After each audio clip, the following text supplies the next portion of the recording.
Hello, Mrs. Von Villis. Hi there, Paul. How are you? Good. How you doing? Very well, thanks. And you? Good, good, good. How's the school going? You guys doing distance learning? Oh, yeah, absolutely. Is it a lot tougher to teach? No, well, I've done a couple of it's new and the Zooms and all that stuff, you know, Yeah. but it's good. It's going well. Well, that's good. That's Yeah. good. Unmute, Teresa. You got to unmute. Did. There we go. How are you? How are you? Good, hanging in there for an old Yeah. lady. You look fine. You look fine. Hi, Great Mrs. to hear you. Sanos. Hello, how are you, sir? Good. How are you? Good. Hello, Dennis. Hi, Dennis. Hi, You have Dennis. to unmute, Dennis. There you go. Hello. Hey, Dennis. Hi, guys. Hey, Peter. Hello, Peter? Mr. Peter. He's still muted. You can hear though, I think. Yeah, probably. I can hear you all. How's everybody? Good. How are you? Good thing we weren't talking bad about you. Absolutely. Thank you.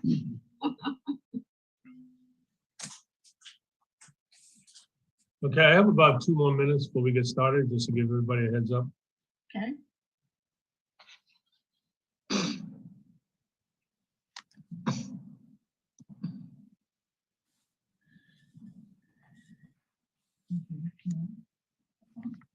Hmm?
Don't forget to set your clocks back this weekend. 4:30, it'll be dark Thank you, Sunday. Dennis.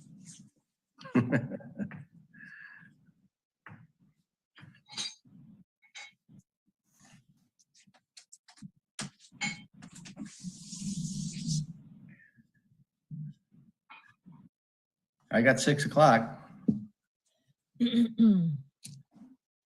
Dennis, you sound like Tony Petrarca. Don't forget to send your clocks back.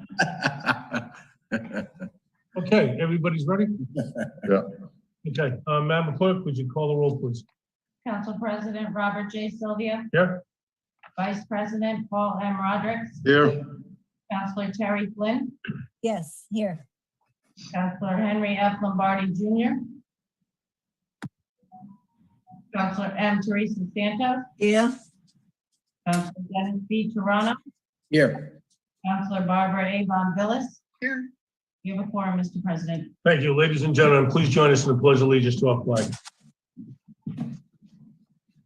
I pledge allegiance To the flag of the United States of America, to the republic for which it stands, one nation, under God, indivisible, liberty and justice for all.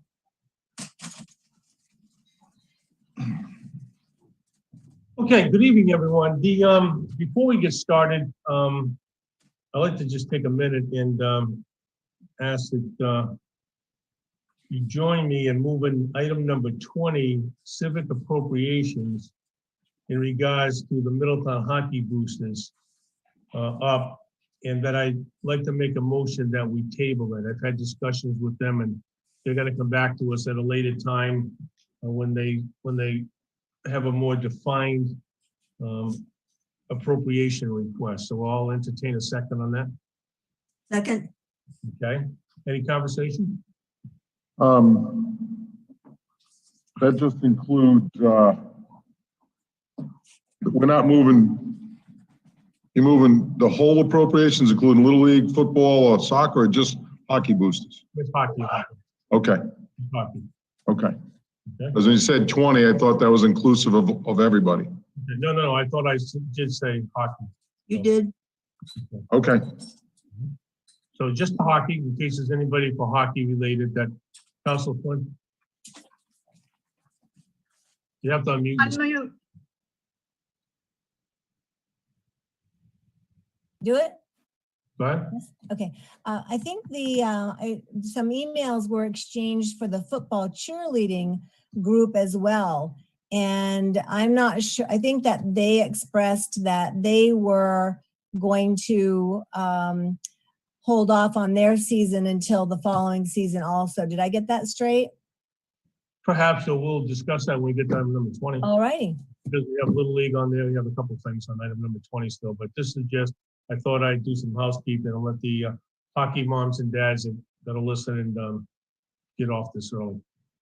Okay, so we have a motion to the second to table the civic appropriation of Middletown hockey boosters to a later time. I'm going to poll the council. Vice President, Approve. Council Flynn, Yes.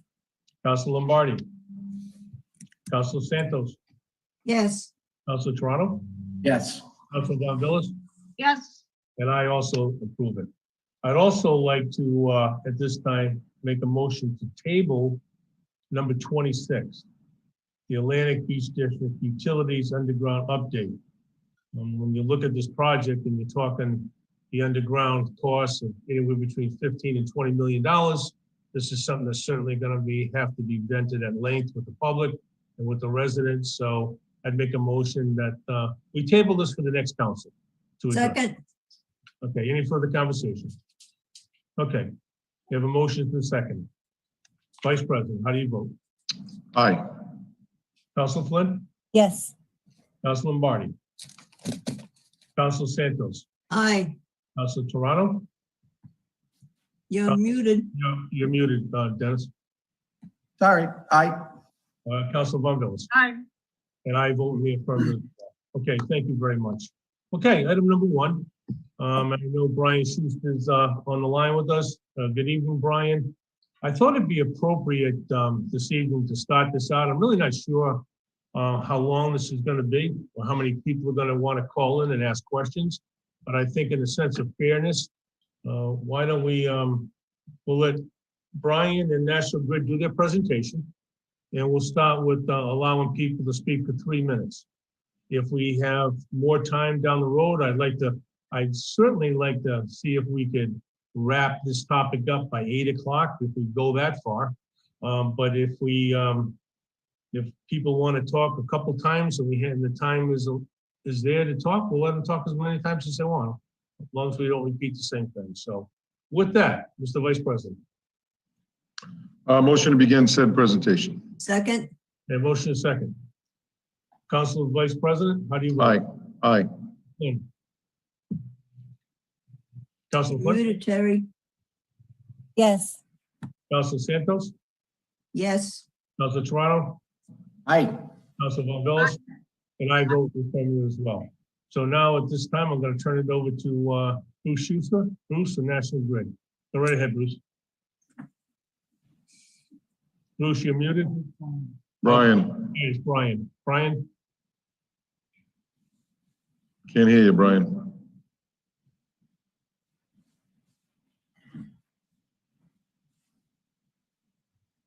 Oh, boy.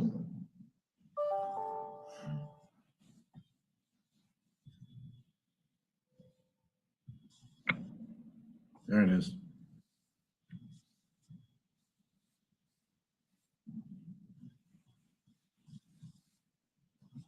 He's not muted, Karen? No? Okay. So it's on his end? Okay. Brian, does that earpiece have something to do with it, maybe?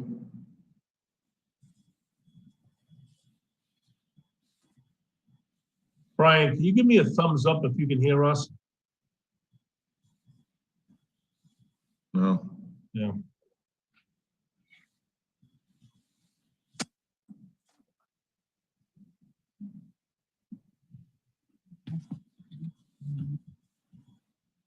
Did we give him a trial run or no?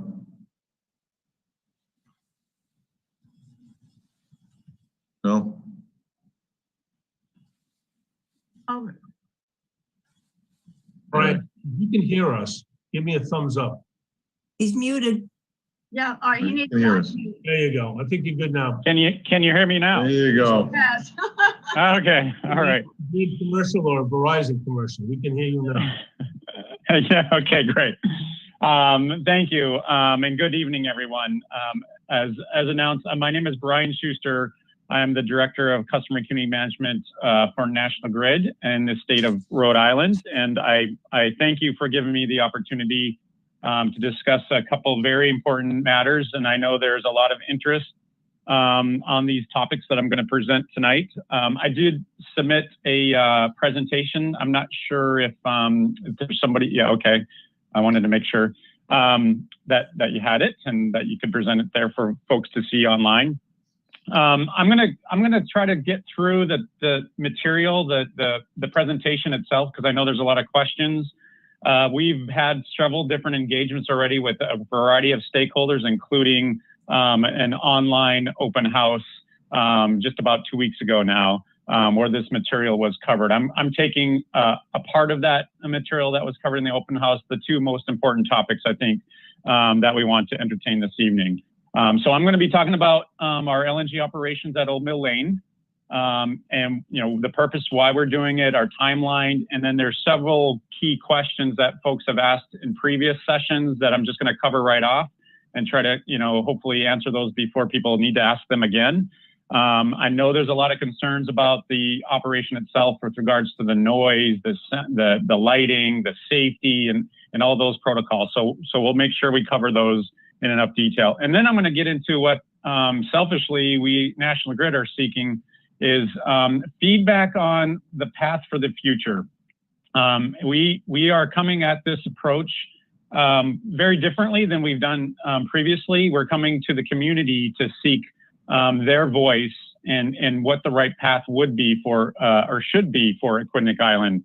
And all of that material and the approaches and the options of different solutions we've studied. We've put out a very formalized report that's available on our webpage, which I'll reference later on. And for folks who haven't seen it, you can get into the details of it. It's 100+ pages, so it's a lot of detail. I'm going to try to cover it off in 15 minutes and try to do it as much justice as I can. But the bottom line is National Grid does not have a predetermined path forward for the energy solution of Aquidneck Island with regards to heat. And this is about heating. And currently, obviously, natural gas is our primary source of that. We have some challenges with the current source of natural gas. So we're looking at a portfolio of options that we are looking to get your feedback on to help us drive forward with a long-term enduring solution. So I'm excited to share that information. But let's get right into some of the prepared materials here. And so if the person advancing the slides can go to the next, please. And actually, you might as well go 2 more because I already kind of introduced the first topic being Old Mill Lane. So as folks know, we have, similar to last year, we will be mobilizing a temporary LNG, a liquefied natural gas operation out of our Old Mill Lane property in Portsmouth. The main purpose of this, which I'll talk about a little bit further, is really twofold. It's to provide a capacity coverage that we currently have a bit of a gap in, and it's also to provide contingency in the face of vulnerabilities on our transmission provider, if and when or if that were to ever happen again. Everybody remembers the outage that occurred January of 19. This is the contingency support that we need to have to operate to ensure that we have some sort of backup capability in an event like that, or as you'll see, just to meet the current capacity needs on our coldest days of the year. There are other options, and that's what I'll get into was sort of our long-term enduring solution portfolios. But again, this operation it injects LNG when needed. It's a standby operation. We mobilize it. If you advance to the next slide, you'll kind of see some of the timeline. We mobilize it here beginning really now. We're starting to prep the site. We'll be starting to deploy the equipment that'll be staged at the site near the third week of November. All of the equipment is transported to the site without any LNG in it. So we'll bring our storage tanks, our vaporizers, our odorizers, and so forth. All of the equipment that we need will be brought without LNG. And then we test all of the systems. And then based on predictions and weather forecasting, we'll begin making our first deliveries to fill the storage tanks with LNG. So we'll have the site operational by December 1st. Exactly like last year, and we'll really run this operation very similarly as we did last year. I will say, just as an interest of note, last year we never needed the site for capacity needs. It was a warmer winter, so we basically stood by the entire winter for the cases of any kind of vulnerability situations, but we never actually had to inject into the system for need. At the end of the season, we do inject whatever's in the tanks just so we're not transporting it off the property. We're actually using it, but that's the only injection we did. It was, again, not for need. So there's a few really, I'll call it hot topics around the operation at Old Mill Lane. And again, I'm just going to cover those off here. I have a little bulleted list, and these are some of the common questions we've gotten. First, around safety and the safe operation of the site. Safety is paramount for us at National Grid. We take every operation we do with safety as a paramount element in our conduct and operations. We work very closely, as you likely know, we work closely with Chief McCall here in Middletown. We work closely with Chief Ford over in Portsmouth. We even work with the Newport Fire Department and town administrators as well. We know that there are people don't understand what LNG is. We know they have these, I guess, misunderstandings of what it entails. Yes, it ultimately is a fossil fuel. LNG in itself as a liquid, is not flammable. It's not even explosive. It doesn't burn as an LNG. It's only when it's gasified that it becomes flammable. So as we take the LNG liquid form and inject it into the system, we go through a vaporization process, and that injects it into the system. Naturally, it still has risks, right? Like any fuel does today, there are risks, and that's why we have such stringent safety protocols and procedures over its operations. Security-wise, we keep security on site 24/7, as well as fully trained and experienced and authorized personnel to make sure we're always observing and managing the equipment. As soon as the equipment arrives, we have around-the-clock coverage for the duration of the season that we need it. The other kind of interest is, getting the LNG to the site and the trucking of LNG. And, we procure the LNG from a third-party vendor. There are a couple LNG transporters in New England. There are really two that we leverage. We haven't awarded the contract yet to the LNG provider for us. But that company, as I've spoken with their president directly on all of the parameters that they take and that they instill to ensure safety, they have a variety of different elements that they have to meet, including filing hazmat safety permits with the state Department of Transportation. They can't even begin to travel or transport any LNG until they have those hazmat safety permits. There's a few other requirements that they meet under the Federal Motor Carrier Safety Administration, as well as the National Fire Protection Administration, and it's certainly all of their operators have to go through certain qualifications and so forth. And that's just getting the LNG to the site. Similarly, the route that they take has to be pre-approved from the state. The DOT approves that route, as well as we'll be sharing that route and the times at which they transport that LNG with the local police and fire departments. So we'll be sharing that information with you all, with your police and fire departments, as well as Portsmouth, as those are the two communities that have the most direct impact as far as the route. The The LNG comes from Everett, Massachusetts. There's a major LNG facility up in Everett. So that's the route that the transport occurs as needed. Another, I should say regarding safety too, again, as I highlighted, we worked very closely with the fire departments. We are actually sending some of your fire department personnel to training. We have our first session of a few of the fire department personnel in Middletown and Portsmouth heading up to training in the first week of November. And we're looking at a second session in December for LNG firefighting school, if you will, that National Grid is supporting. So along with that, and along with providing all of the risks and the measures that we take, we invite all of the first responder personnel to tour the site. We conduct drills. We get inspected by our regulator. Our regulator is really the approving authority, the jurisdictional authority for us to operate such a temporary site. And they provide us both announced and unannounced inspections to ensure that we're meeting all of our safety protocols, procedures, and operational parameters. All right, so moving to the next kind of topic, there has been local residents around the Old Mill Lane site.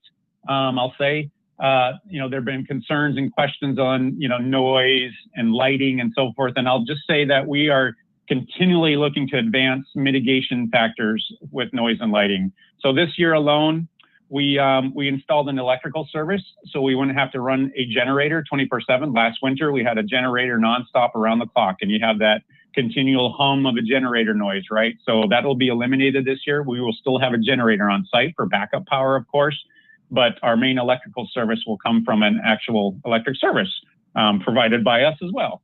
So that's one factor. We are looking at putting additional shrouding around the LED lighting that we have. And unfortunately, as much as we like to dampen the lighting, we need to have bright lights on the property for security reasons. We need to see the equipment well. We have different monitoring equipment that we have to visibly see on top of the personnel who operate and work at the site to have full visibility. So we can't eliminate a lighting, but we are going to try to shroud it so that it doesn't, spread outside of the property as much as possible. The loudest operation that we do on site, and folks who are in the immediate residence may have heard it, there are occasional needs to do blowdowns of the tanks, the storage tanks, the venting of the tanks, if you will. Vapors can form at the top of the tanks, and there's pre-planned or periodic maintenance items where we have to blow that vapor to retain adequate pressures and the like. It's just a normal operational element, but it does create quite some noise. So when you hear a big hissing and you see the vapor escape, you wonder, well, what's that? And it's loud, right? And that's just a normal operational procedure that we have to do as part of the conduct of the temporary operation. We are going to be limiting those vapor blowdowns to weekdays, business times only. And as we are working now, we're working with our engineering and process safety folks to try to do what we're going to call vapor recovery, where we actually vent into the system so it doesn't have an external venting at all. And that would completely eliminate the noise of that venting.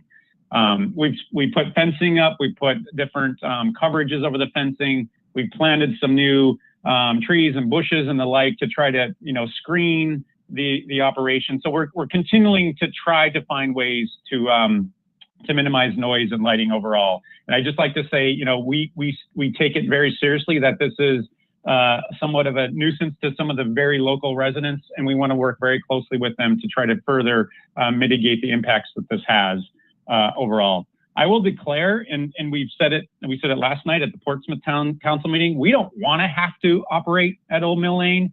As you'll see in our portfolio solutions, it is an option. And at the end of the day, it's one of our most affordable options to ensure safe and reliable energy to the island, but we prefer not to be there. So I want to make that very clear that we're going to try to minimize the time we have to be out there as much as possible. So that's kind of our operations at Old Mill Lane. The last thing I'll mention, and it's come up a few times because people just don't understand the full context. The Energy Facility and Siting Board for folks who know, is it's a quasi judicial tribunal that oversees the construction and siting and even alteration of major power facilities, such as power plants and the like. And when we first came to them, we approached the FSB on some clarity around the temporary operation of an LNG site. There was uncertainty of whether or not they had a jurisdiction over that or additional oversight over that, on top of what we currently already have oversight from the Division of Public Utilities and Carriers. That we'll always have oversight from the DPUC, but the additional oversight from the EFSB was uncertain. So the EFSB gave us a 2-year waiver, and really the intent of that was to provide time for clarity and for us to petition a position on the oversight of temporary LNG. So people have heard that we have filed that petition, and we're looking for a declaratory order from the EFSB, and that's all that is. We're not trying to sidestep or vacate any kind of jurisdictional authority that isn't prudent and sound. We're simply seeking clarification as requested by the FSB over operations such as temporary LNG. And I will say temporary LNG, it is meant to be just that, temporary. And sometimes we have to mobilize in an emergency case. And the EFSB process takes months to vet through, as you can imagine, for any kind of major power facility. That's a month-long type of process. Whereas temporary LNG, it can be near-term and immediate. So certainly we believe that the EFSB process is unnecessary for a temporary LNG operation. But I want to make sure to clarify again, our petition and declaratory order is simply to seek clarification from the EFSB overall. By the way, the head of the EFSB is the head of the PUC. So again, it's just an extra layer for what is meant to be major energy infrastructure oversight, if you will. All right, so, one other topic I might as well hit, because I'm sure there'll be a question on it. A lot of folks misunderstand our operating agreement that we have on the Navy base. So people are quick to say, just move everything over to the Navy base. Why can't this be on the Navy base? And you have a lease over there, and we do. We do have a lease on the Navy base. And on that parcel that we have, we do have the ability to conduct peak shaving operations. And peak shaving is a situation where you do have a forecasted high capacity element on the system that you would have to bring in LNG and provide temporary capacity support during those peak scenarios. Peak shaving is a forecasted type of event. It's not a standby for 3 or 4 months of the year type of operation. And our operating agreement with the Navy does not allow us to conduct 24/7, 4-month operation, basically a quasi temporary, but permanent for the season operation. And we've worked with the Navy on our operating agreement and the lease. And when it got to the federal level, they denied our request. So we have tried to set up a seasonal type of standby operation, and it was denied at the federal level. But I will say the Navy's been very collaborative with us on looking at other options, which we'll highlight in the forthcoming solution. So at the end of the day, the Navy base just isn't an option at this point for this type of season-long standby contingency operation. And I just wanted to cover that because, again, folks don't fully realize. I will also mention that our lease on the Navy property expires in 2026, and the Navy has already indicated they do not intend to renew the lease as they have other plans for that parcel that we currently lease, which complicates, obviously, a long-term enduring solution as well. Okay, so now getting into the long-term capacity study. And again, if you go to the next slide, I'll let that advance first. So the reason we put this study together, and really the reason we have currently Old Mill Lane in operation is twofold. The first is a gas capacity constraint, and I think I'll better highlight what this means in the next slide. But let me cover number 2 first, the vulnerability. And what the vulnerability really means is right now, the Quinnipiac Island is supplied natural gas through one pipe, one 6-inch pipe that comes across the sound into Portsmouth, right at Old Mill Lane. That's where we call it the take station that's owned by our gas transmission supplier, which is Enbridge. It's called the Algonquin Transmission Pipeline. So there's a small structure there adjacent to where we have our temporary LNG facility. That's where the natural gas comes in. That's the demarcation between our transmission supplier and when we take over the gas and distribute it across the island. If there's an upstream interruption of any sort whatsoever, the island's vulnerable, and this is what we faced in January 2019. There was an eruption to the transmission pipeline. There was a drop in pressure. Aquidneck Island is at the end of the pipe, if you will, at the end of the line. So the lowest pressures are going to be experienced first at the very end of the line. And that's why Newport saw the greatest number of outages. And some of that low pressure was also experienced in Middletown. So the vulnerability that we have relying on the transmission pipeline for any sort of upstream event is now mitigated by the fact that we have a temporary LNG supply right on the island. That temporary, that Old Mill Lane operation can supply 100% of the island down to about 35 degrees. And then it starts to mitigate based on the use and temperatures therein.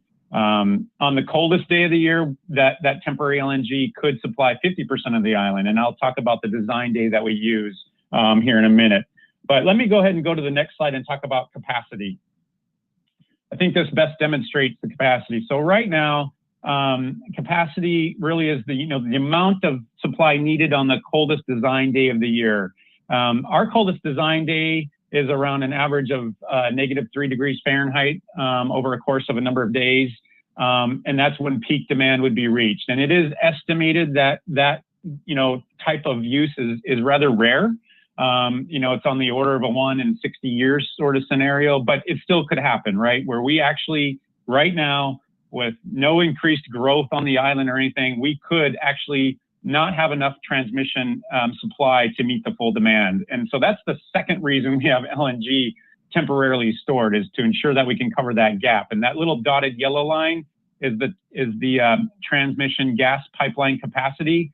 The kind of green shaded blocks are for this year, the peak gas demand. What it could be, as you can see, it just goes above what the transmission capacity could be. And then when you account for growth and economic development and so forth on trend analysis over the next 15 years, you see that, that growth in the peak gas demand, and obviously the gap between what the transmission supply can provide grows greater. When you add in the temporary LNG at Old Mill Lane, we jump way up with enough capacity, and that's that sort of that purple pinkish line at the top. So again, right now, and for this winter, we are already not only vulnerable to upstream transmission, but if we had a really cold winter, there could be days that we just wouldn't be able to supply with full uninterrupted transmission supply. And that's why we need to have that Old Mill Lane in operation. Again, we don't want to have to do that. We're looking for a better solution overall, but it's necessary to ensure safe and reliable heat for the island. If you go to the next slide, I think I covered a couple of these already. As I highlighted, the necessity of Old Mill Lane is real. It's a real issue for us. It's necessary to ensure, again, safe and reliable service. I will also say, we are working on other endeavors, and as we did last year, we had a very strong energy efficiency program, and we also started a demand response program, the first in the state, really. And demand response, for those who don't know, means there are some high usage customers that we set up incentives to stop using gas on the coldest days of the year, and we provide incentives for those scenarios so we can reduce the demand, and that's the demand response in that program overall. And that really, it's only applicable to a few very large customers, because those are the only ones who really make an impact. As certainly on the residential scale, which most of Aquidneck Island is, we certainly aren't going to look, at this point at least, in significant directions because they have the need. But we are looking at, what other elements can we further escalate both our demand response and then certainly energy efficiency and weatherization programs and the like to become not only savings for customers, but to reduce demand. If you move to the next slide. So here's where we get kind of into the study that we've completed, and this really is a build on several different statewide endeavors on heating sector transformation. The governor's team did a study as well on the future of heat. We're aligning with that. We're aligning it with our company-wide decarbonization goals. By 2050, we have a net zero carbon footprint goal. As well as the governor's goals in things like by 2030 with 100% energy from renewable sources. And so we took all of those into account. We took into account that we have a responsibility to provide safe and reliable energy to the island. So through this study, we came up with a host of recommendations. And really 4 came to the surface. There are other options, certainly. And as I'll talk about at the end of this presentation, we were looking for any and all feedback, but really four solutions came as the most prudent and responsible approach overall that we believe really hit at the heart of giving choice to our customers. So if we go to the next slide. This is a summary, and I'll have a slide on each of these solutions, but this is a summary of what the 4 solutions entail, and they're detailed very extensively in our study. I will say across all of them, energy efficiency and demand response programs are going to be an element regardless. We're going to continually look for ways for people to save money, for people to further weatherize their homes, and have electronic and programmable thermostats and those sorts of things, and everything we want to do to save energy. Those programs will continue regardless. The other thing I'd like to highlight, and you can see in the bottom, some of these solutions, if they're pursued, are going to take time to build and put into operation. And that means we still are going to need to operate Old Mill Lane until we have a new solution in place to, surpass that need at Old Mill Lane. And I'll get into some of the timeframes involved, but there was a misconception that people thought we were going to only be at Old Mill Lane for 2 years. I think they read into the EFSB waiver as being only a 2-year approval or of something of that nature. I just want to clarify that we will need to operate out Old Mill Lane for more winters. And again, depending on the solution, we'll determine how long that operation will occur. So let's just talk about each of these specifically. And if we go to the next slide, I'll kind of highlight them. And of course, unfortunately, as people report on these events and they report on what we're doing, usually the headlines are all National Grid proposes fossil fuel options, and and understandably so. It may be catch people and maybe trying to rile up different perspectives, if you will. But our first and our foremost option is a non-infrastructure solution, and that's really highly aligned with decarbonization goals and so forth. And really what it entails is not only implementing demand response programs and energy efficiency programs, but looking to electrify heating. And so this really entails, for an individual homeowner, removing their natural gas furnace and then replacing it with an air source heat pump or a ground source heat pump that would be powered by electricity. So you're no longer using a fossil fuel at all with regard to their home use, but you're providing a source of energy overall. The challenges, as you'll see with each of these, and I should say each solution has its pros and cons. The cons with this solution is it's going to be very expensive, and because the amount and the magnitude of conversions from people from heating over to heat pumps is substantial. It's about 64% of the residents of Aquidneck Island, and that equates to about 9,000 homes where people would have to convert over to electric heat pumps. So that's going to take time, and we don't even have policies yet established with the state agencies to incentivize these types of programs. But certainly those incentives are going to come at a cost to our customers through rates. But the additional the homeowners are going to incur some of that expense as well. So it's going to be a costly endeavor, and it's going to take time because not everybody's going to jump on the bandwagon and in 1 or 2 years convert their heating system over to heat pumps. So we're estimating 10 to 12 years before we have that magnitude of customers over to electrification of their heating, if you will. So those are the kind of the cons, but again, the pros, great for decarbonization efforts, great for, the environment. We all love it from that perspective. And that's the non-infrastructure solution whatsoever. And again, we don't usually get much credit for this one in reporting, but this is the one we lead with because we do believe in, a decarbonized future as well. Moving on to the next option.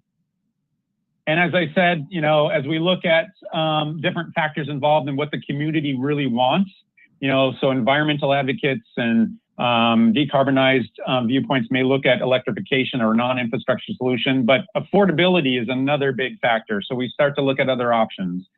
One of the other options, or our second kind of portfolio of options, is looking at a new LNG opportunity, if you will, a new site or a new way of delivering natural gas from LNG. And really, there's a couple different forms here, and you can see pictures of what this could look like. We could set up a temporary LNG, much like we have in the upper left-hand corner there, much like we have at Old Mill Lane, but we could set it up at a new location on the island. And we are working with the Navy. The Navy, as we've done analysis across the island on possible sites that would be conducive to an LNG operation. And the Navy really has the only properties that have sizable lots, if you will, that we believe are conducive to this type of operation. So there are a few sites on Navy property. These Navy properties are outside actually of the Navy base, but they are on secured Navy properties. And I'll just highlight, we're still working with Navy on the exact sites, but we're talking about sites along Defense Highway or Burma Road. It could be in Middletown, could be in Portsmouth, and so forth. As those familiar with the area would know the kind of general idea of what we're talking about. And the Navy is certainly very interested in working with us on a possible location of a site there. So we could have a temporary operation, or we could make it a permanent LNG operation at one of those sites. And you see in the lower left-hand corner, and this is just a general idea, not necessarily what it'll look like exactly, but when we talk about a permanent facility that would have permanent storage, we're not talking about like Providence has a big LNG tank. We're talking about, a few bullet tanks, such that you see in the lower left-hand picture. And that could provide us all the energy that we need for not only the next 15 years, but 20 plus years as needed to help, again, continue the heating option of the island. Another option is looking at an LNG barge. And actually, surprisingly, as you'll see, and I'll highlight later on, it's really more of more of an affordable option when you look at all the options presented together, because you're just talking about this small vessel that you'd park offshore a few miles that you bring in the winter months, and it sits there and you inject as needed. We would be the first state to have such an operation in the country for natural gas distribution purposes. Barges are used elsewhere, and they're used currently for other purposes, such as LNG ship refueling and the like. Actually, the first one was down in Jacksonville, Florida, and one of our SMEs has worked along with that project that they have out of Jacksonville, Florida. We're not talking a big tanker, though, so just so folks realize that there's a picture of what a bunker barge might look like. It's a barge that's basically, again, set offshore for the winter months. And we would be, if we were to pursue this option, it would be on the ocean side of the island, not the bay side. And we'd have to obviously put an underwater pipe into to the barge offsite or offshore.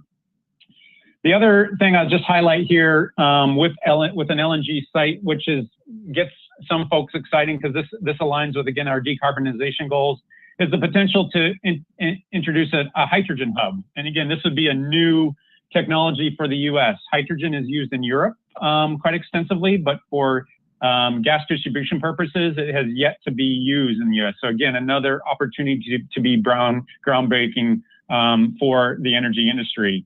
And a hydrogen, for folks who don't know, we're basically taking water, we're electrolyzing it with electricity, which we would hope we'd get from a renewable source.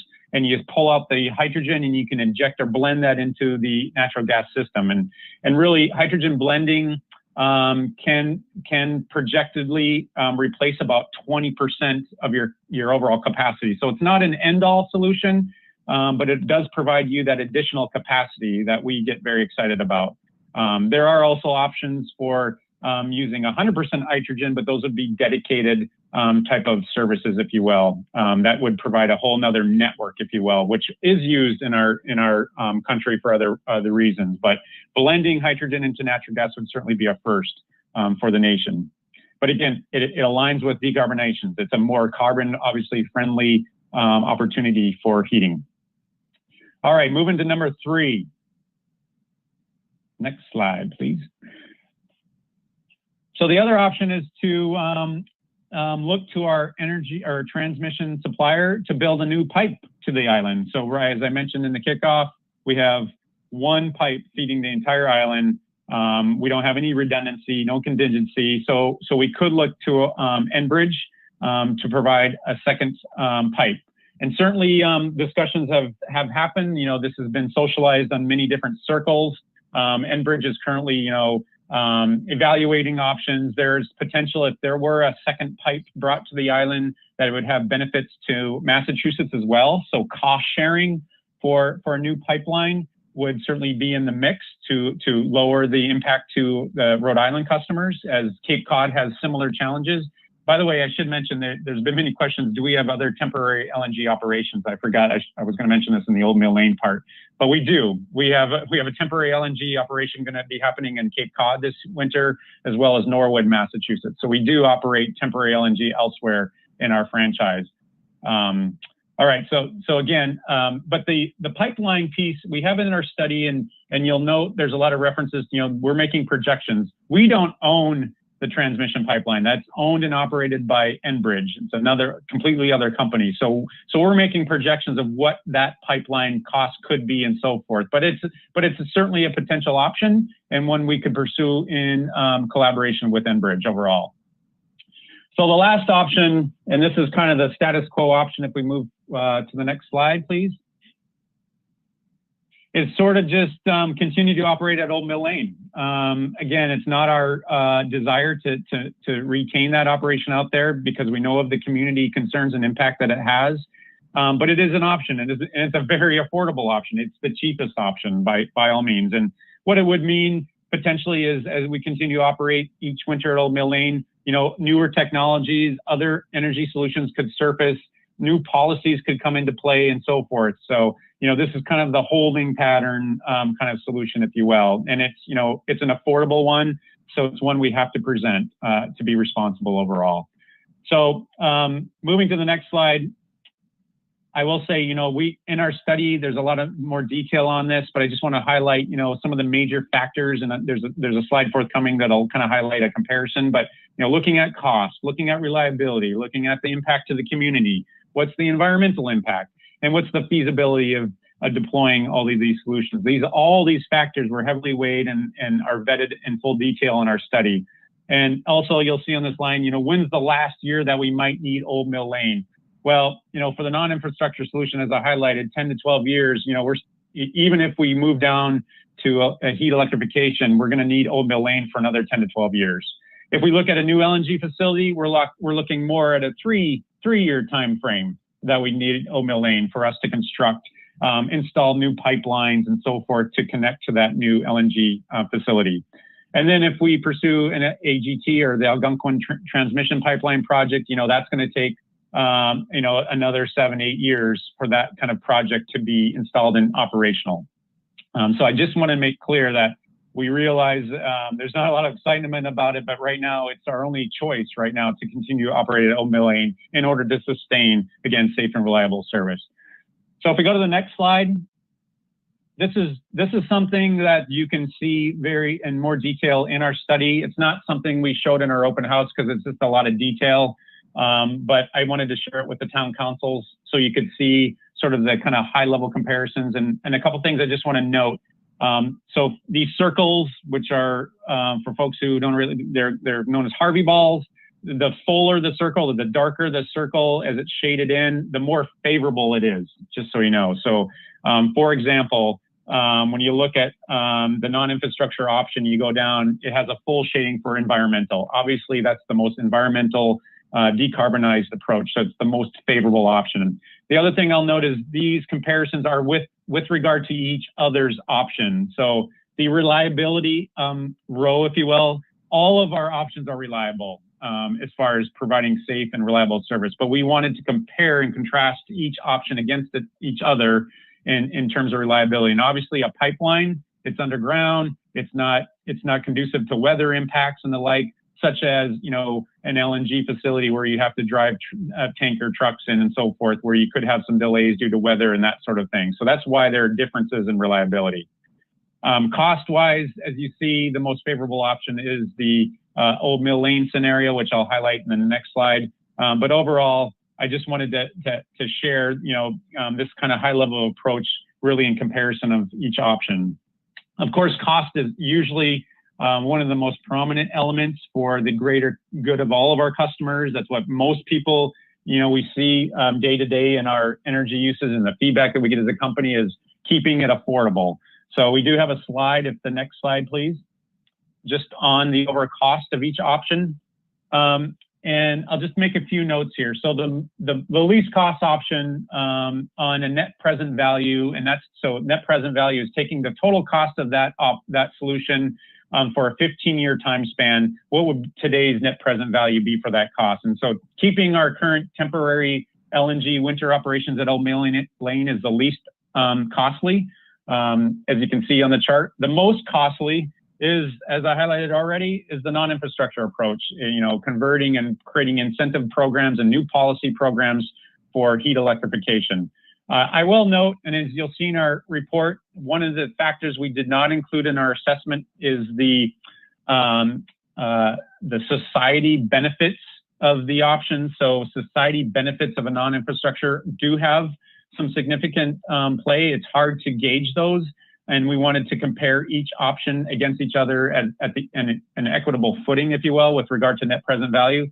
But when you build in society impacts for, you know, electrification, you're talking a lot more jobs, you know, for folks who do the conversions and the like, and also the energy environment impacts and so forth. So there are societal cost savings that aren't built into those numbers that may change the attractiveness of certain options over the other. But you can see all the options laid here. You can see the barge option is relatively more favorable as far as cost. The AGT, as we jump back across to the more expensive version, is more costly. And then the new options on the Navy properties are kind of in the balance in the middle ground there. And those costs, again, would include not only a new site, but also all the main gas pipe that would have to be extended to that site along Burma Road to our nearest high pressure main, which is closer to the Navy base.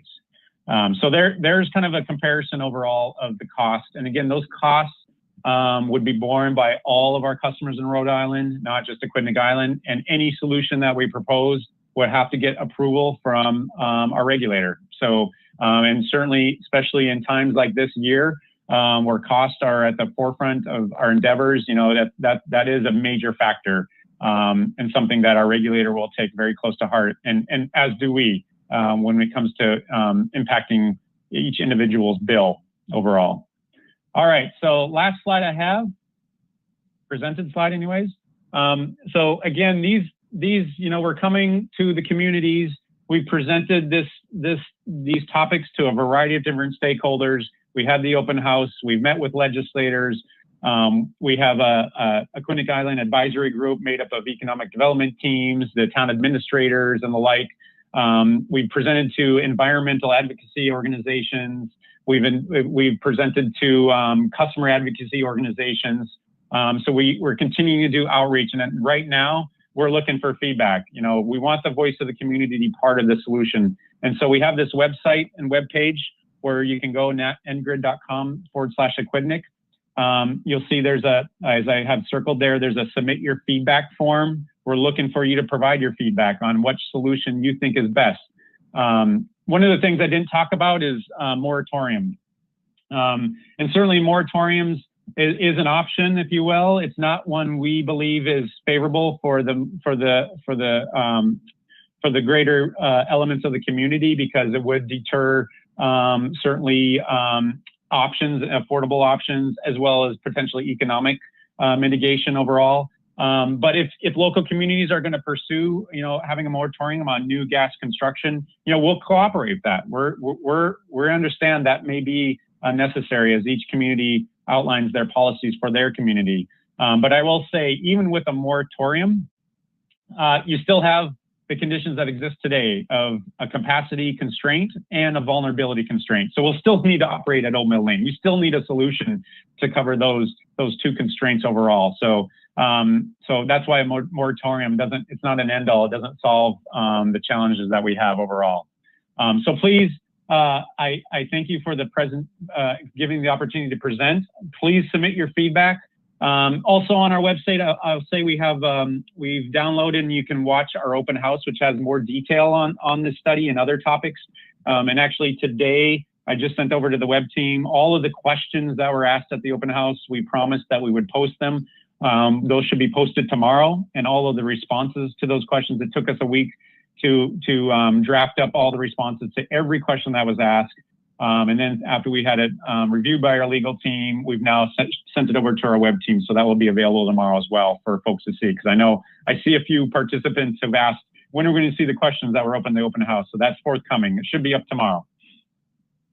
That's all I have as far as the prepared presentation materials. And now I'm sure there's going to be a host of questions. Brian, thank you very much. I'm certain there will be. I know we have a couple people that signed up, and for those of you that have not, did not let us know in advance, I'd ask you to make sure that when you log in that you raise your hand. Teresa Spangler, Teresa, are you on?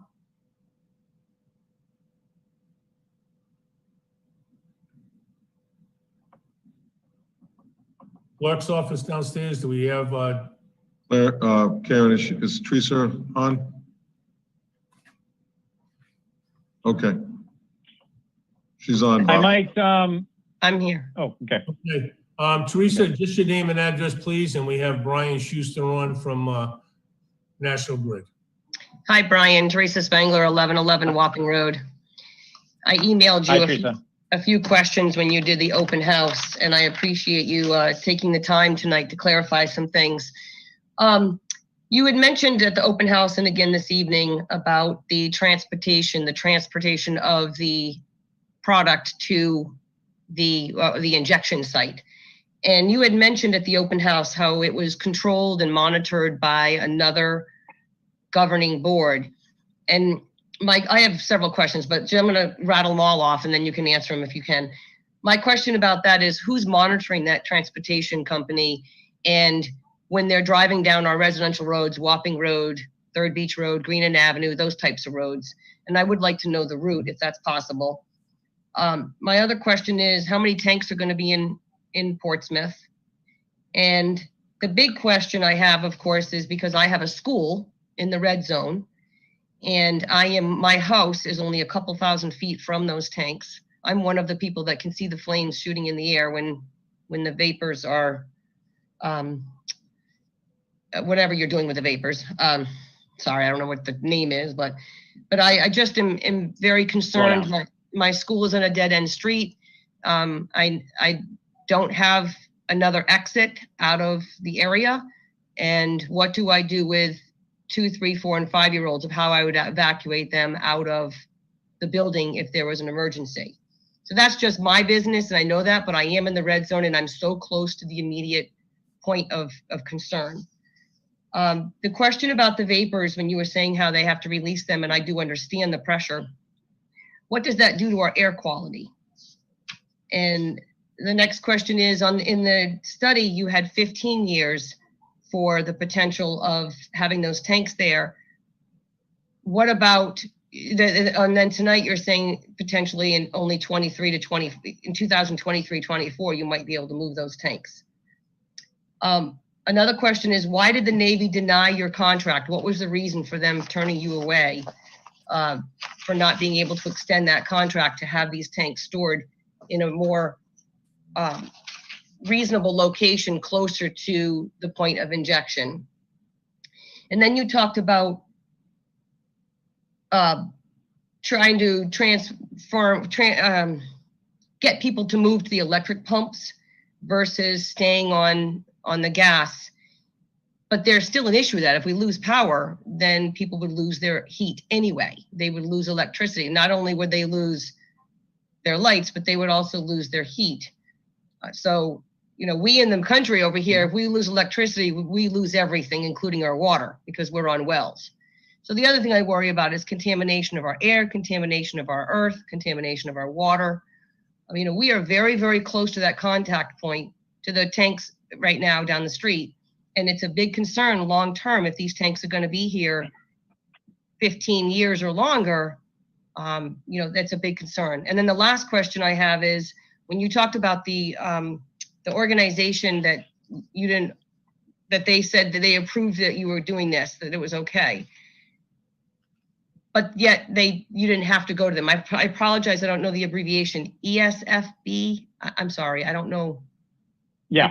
But you had said something about that, but some of the information that I had read on that was that you didn't get approved for that, or that you're trying to get a waiver to go around those approvals. And that's a really big concern that a lot of us residents have. And I know that there's other people that want to speak on the east side, but this is a huge concern for us. And I've been living here all my life, and I want to continue living here, and I want to be safe, and I don't want a leak.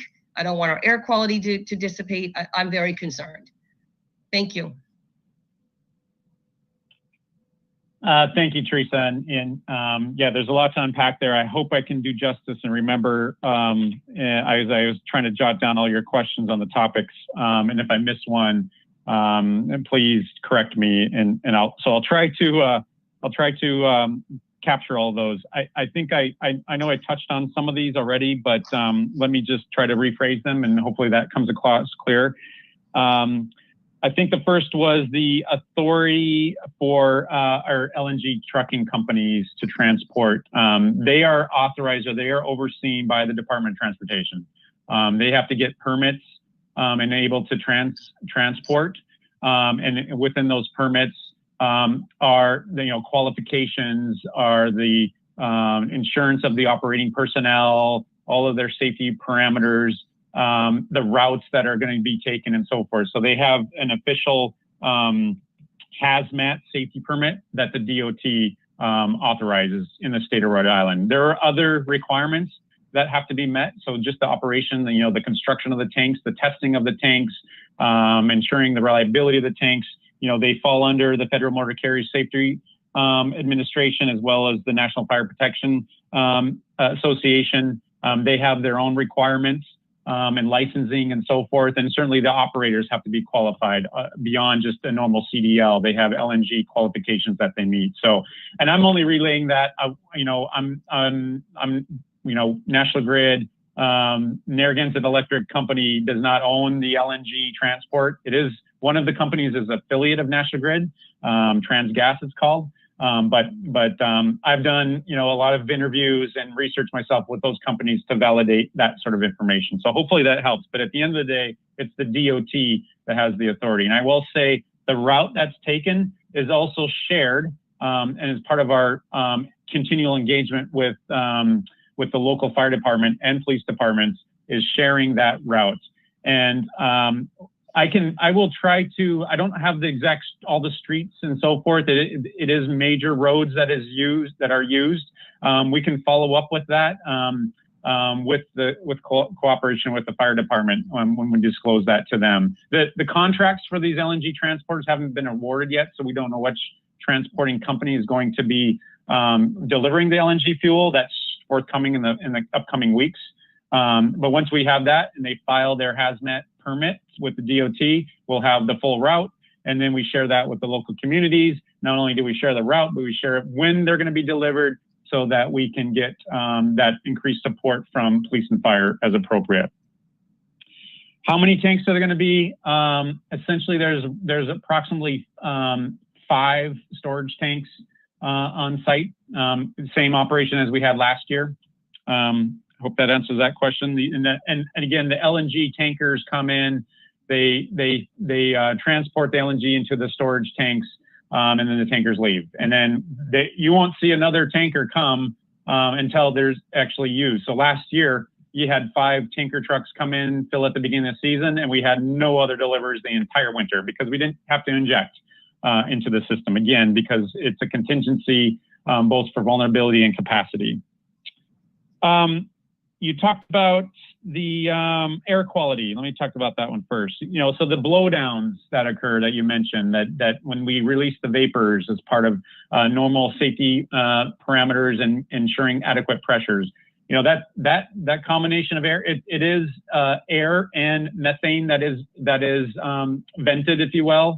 But it immediately dissipates into the atmosphere and it immediately goes straight up in the air. I guess I can't equivalate precisely, but it's not causing any more decimation to the climate than your gas-powered vehicles would do. A combination of exhaust coming out of a vehicle. Yes, it's still a methane that's being released into the air. So absolutely, there's some minute impact to the environment, but it's not a hazard to breathing or adjacent residents, even residents right across the street. It would fully dissipate, just like you would be standing 10 feet away from your vehicle. What are the concerns you might have from the exhaust of your vehicle coming out? As soon as you distance yourself, it's no longer a concern. And this venting, again, shoots straight up and it's vented and disintegrates into the atmosphere, if you will. Like I said, though, what we're trying to do this year, not only to mitigate noise, but for that environmental purpose, we're trying to do vapor recovery. So we're venting into the system itself. And again, our engineering teams and process safety teams are reviewing those protocols as we speak. We've seen another company do this elsewhere, so that's what we're looking to do as well. So that would eliminate both the noise and the vapor concern that you highlighted. You made a mention about your school and the safety and protocols and so forth.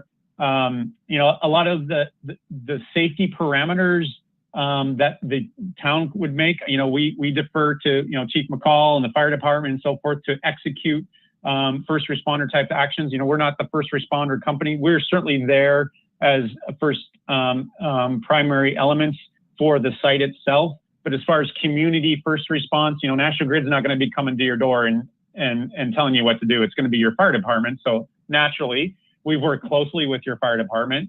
We've highlighted the risks and the worst case scenarios, which really, and I'll get right to it, the worst case scenario is there's some sort of leak of LNG, which would begin to vaporize into the air, because as soon as it hits air, it's going to vaporize. It's going to go right up into the air.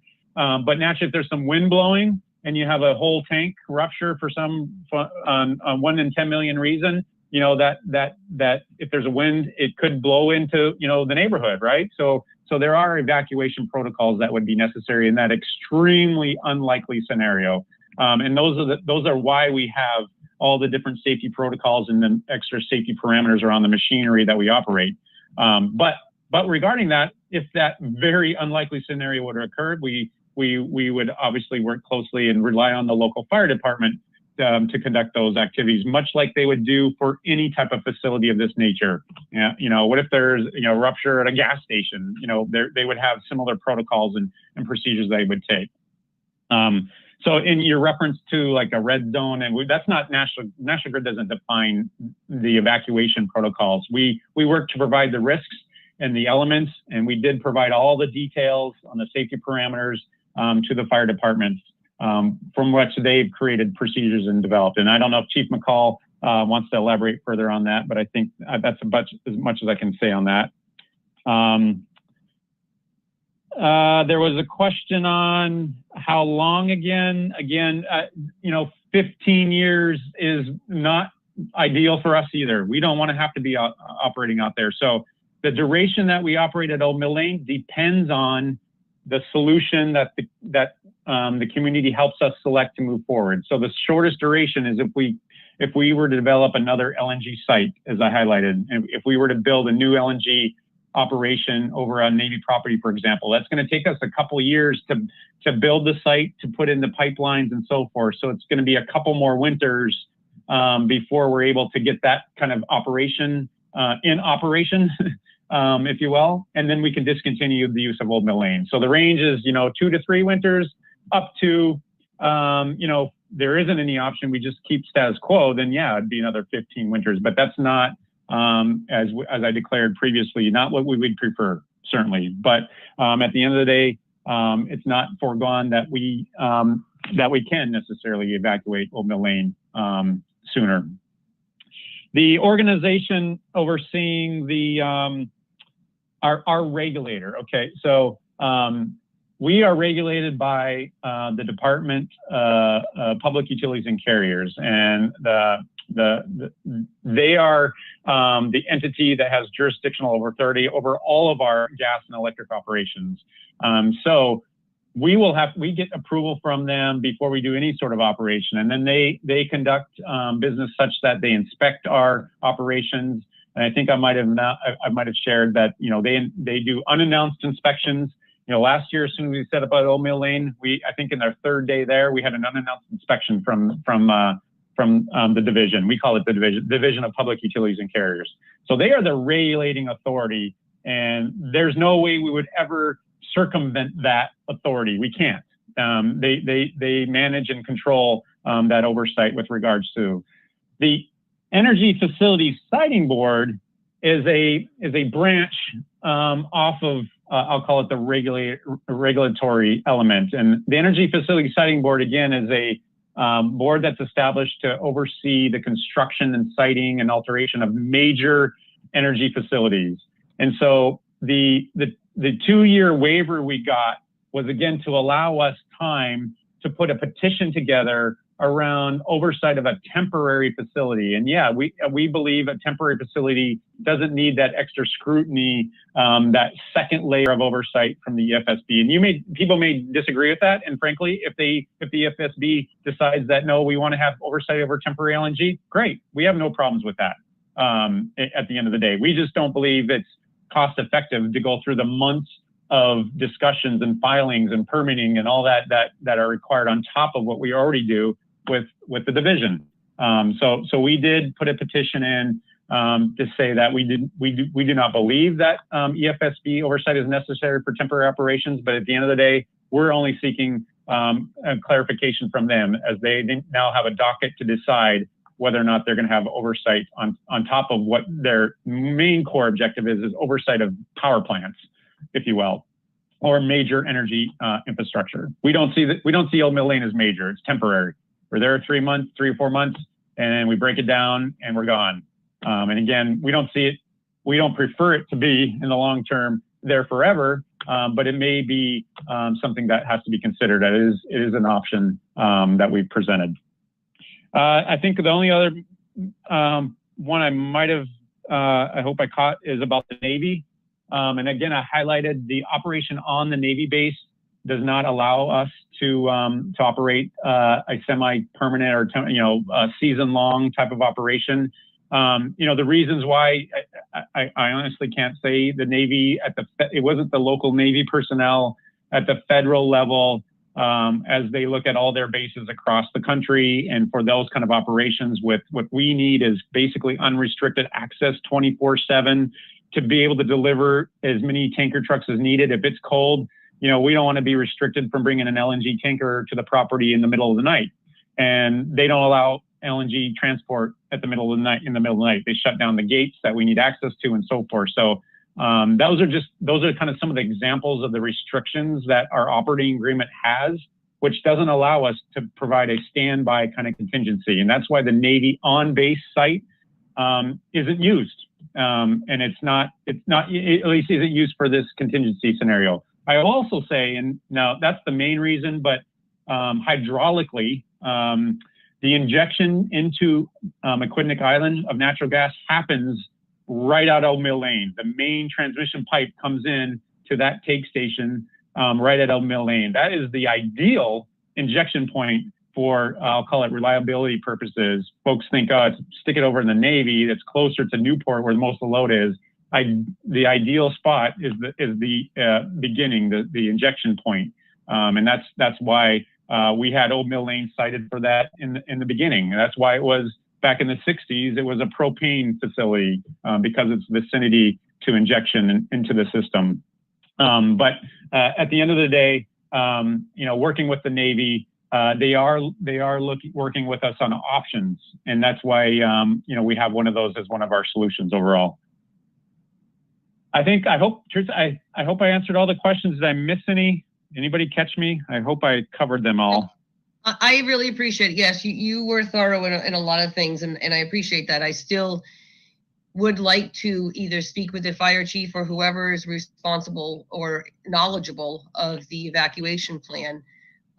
It's something that it's not just about me and my school, it's also about so many elderly that live in this area that would never be able to evacuate. So there's a lot of concerns about the well-being of the residents in this community.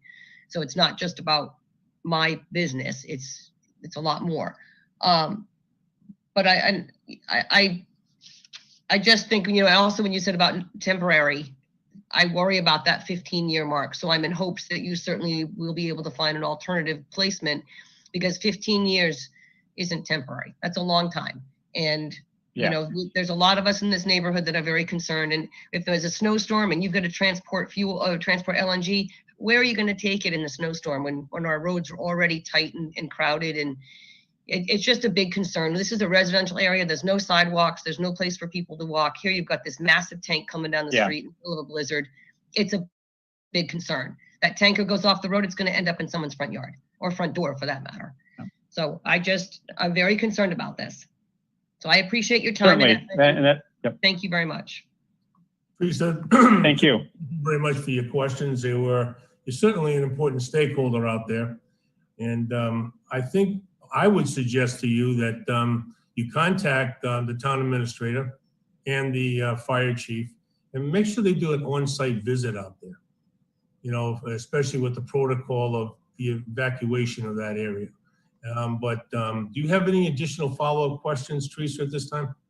No, I don't. Thank you very much, Mr. President, for allowing me to ask a lot of questions. I appreciate it. Thank you. You're certainly a stakeholder out there.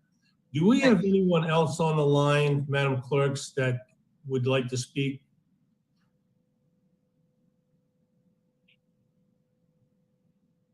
All right, I'm going to take that. Bob, Senator Palmer has his hand up. I have him. But anybody else, any resident? He has to speak last. Okay, Senator DePalma. Thank you, Mr. President, members of the council. I'll be brief. I see my clock up there. Somebody hasn't started the clock, so there it goes. Because I can talk more than 3 minutes, but I will not. I want to thank the National Grid and Brian and his team. This is our third time, I'll say, going through this. They had a session for legislators. I did participate in the 2-hour, 1.5 hour community event and wanted to make certain I was here with you today. I was on last week, but obviously we needed to move it to today. So thanks for hosting this council and for National Grid being there. I'm just going to point to one specific item and an area where I think I can help and other legislators can help, and that's with regards to the Navy. I brought this up when we had the legislator-only forum. I brought it up in a comment when we had the open house forum, and specifically chart 17. If we were to look at cost, chart 17 should have the cost associated with keeping the facility there 1 year and then transitioning to the current Navy property now, which in the short term, which still will allow us and keep the pressure and the velocity and acceleration to move out of that property from everybody's perspective. So I think I'd like to be able to offer help to reach out to, we'll assume Senator Reid wins next week and Senator Whitehouse and whoever our Congress folks are next week, subsequent to that, to set up a meeting with Big Navy. Navy is a great partner. We're a great partner with the Navy. I think the Navy consumes just a little bit of natural gas. And I know Brian's already addressed that question, but I think I want to take one more bite at the apple with regards to how we can collaborate together to see how to finish this season. My recommendation was finish the season on Old Mill Lane. From there, 2 years or whatever it is, back on the Navy base where the existing facility was mothballed, because back, I think it was 2004 or thereabouts, National Grid went to the PUC, or the Energy Facility Siting Board, I think it was the PUC, I believe I have a copy of that, and said the energy wasn't needed, so they can mothball that facility. I realize they may not be unmothball it, there might be another opportunity, but maybe 2 years there before facilities opened up on one of the tank farms.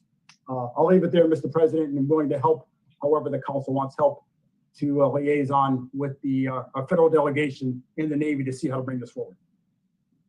Thank you. Thank you, Senator De Palma. Colleagues, before we close this out, I'd like to broach an idea with you. Certainly the safety of our residents was something, the magnitude of this and the potential magnitude of this, and the reliability of the service is the National Grid sole responsibility. However, I see that as our responsibility as well. I'd like to broach the idea with the council and ask them how you feel about maybe retaining Attorney Marissa DeSantel, who represented us before on Jefferson Lane, who has in-depth knowledge of things like this and who did a good job of monitoring the Jefferson Lane project before, and maybe something that would ensure that we're going to have somebody that's knowledgeable, that's representing us on a full-time basis. And I mean that as no insult, Brian, to National Grid, sincerely, but I would just feel more safe myself to have our own project safety manager involved. And certainly those of us that have dealt with Marissa in the past, I think she's extremely competent in this area. So I'm going to broach that for conversation with the council. Any feelings from anybody? President. Council Lombardi? Yeah, Marissa's more than competent when it comes to this type of stuff. That's what she did, and that's in her wheelhouse, as we all well know. She was with DEM at one point. She knows all the regulations inside and out. She's a perfect pick. I support it 100%. Well, I'm going to make that in the form of a motion that we, Councilor Flynn? Yes, I just have a question, Mr. President. Thank you. As far as what her role in representing or the town or watching the town's back, is her role to ensure safety, or is her role to find an alternative location or process for National Grid's needs in this regard? I would see her role. Mr. President, Mr. Solicitor. what I would recommend, as most of the council know, Ms. DeSantel is an attorney with a lot of experience in front of the Energy Facility Siting Board. And since National Grid has filed a petition with the Siting Board seeking some declaratory relief, whether the board has jurisdiction over this temporary facility, my suggestion would be, and I've talked about this previously with the town administrator, to have Ms. DeSantel file a motion on behalf of the town to intervene in that case, so that the town has a seat at that table for that discussion. So I think that's where her experience lies. And I think that's where the focus, at least initially, should be, is making sure that the town has a seat at the table for that discussion in front of the Energy Facility Site. Well, I more than that. I see it as somebody that would oversee this and represent us on our end to ensure not only compliance, not only ensure the procedures, but to ensure that the safety of our residents is represented. Councilor Flynn, did that answer your question at all? Well, and again, I'm not that familiar with what goes on with this board. I think a lot of people are not familiar with some of the players here. And, if these boards are recorded, like we are recorded, then the public would be able to have access to what goes on at these tables. So I guess my question really was, and Peter, correct me if I'm wrong, so it's to just make sure that all the players are complying and that Middletown is kept safe. I guess my question beyond that is, would the investment be to assure or to make sure that there's a plan to get that facility out of our residential neighborhood? Well, I think that whatever position she takes on behalf of the town ultimately would be decided by the town council.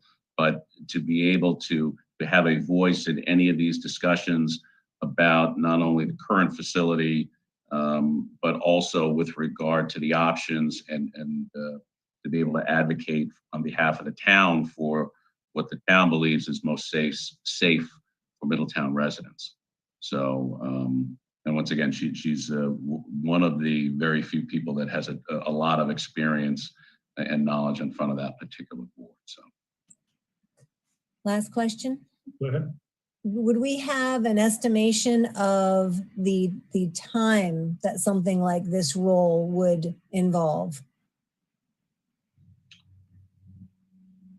I would say probably not, because as you heard tonight, I don't even think National Grid has a specific time frame on when they will be making a decision, or at least coming up with a proposed solution on more of a permanent basis to replace this temporary facility. So I think, you know, we need to be involved in the process for as long as it takes. Thank you. Brian, you want to make a comment? Yep. Yeah, I might add, so we are looking for feedback from the community, from all of you on a preferred approach, really in the next month, the next 5 weeks. We are trying to not linger on this movement overall. We hope to start to formulate a recommendation for the division in the December timeframe, as our filing, our yearly filing, annual filing mechanisms are coming at the end of the calendar year. But we may find that we need more time, certainly. So, and we may find that we do a hybrid approach. We may recommend a couple paths to further vet out the fuller assessments of the options, if you will.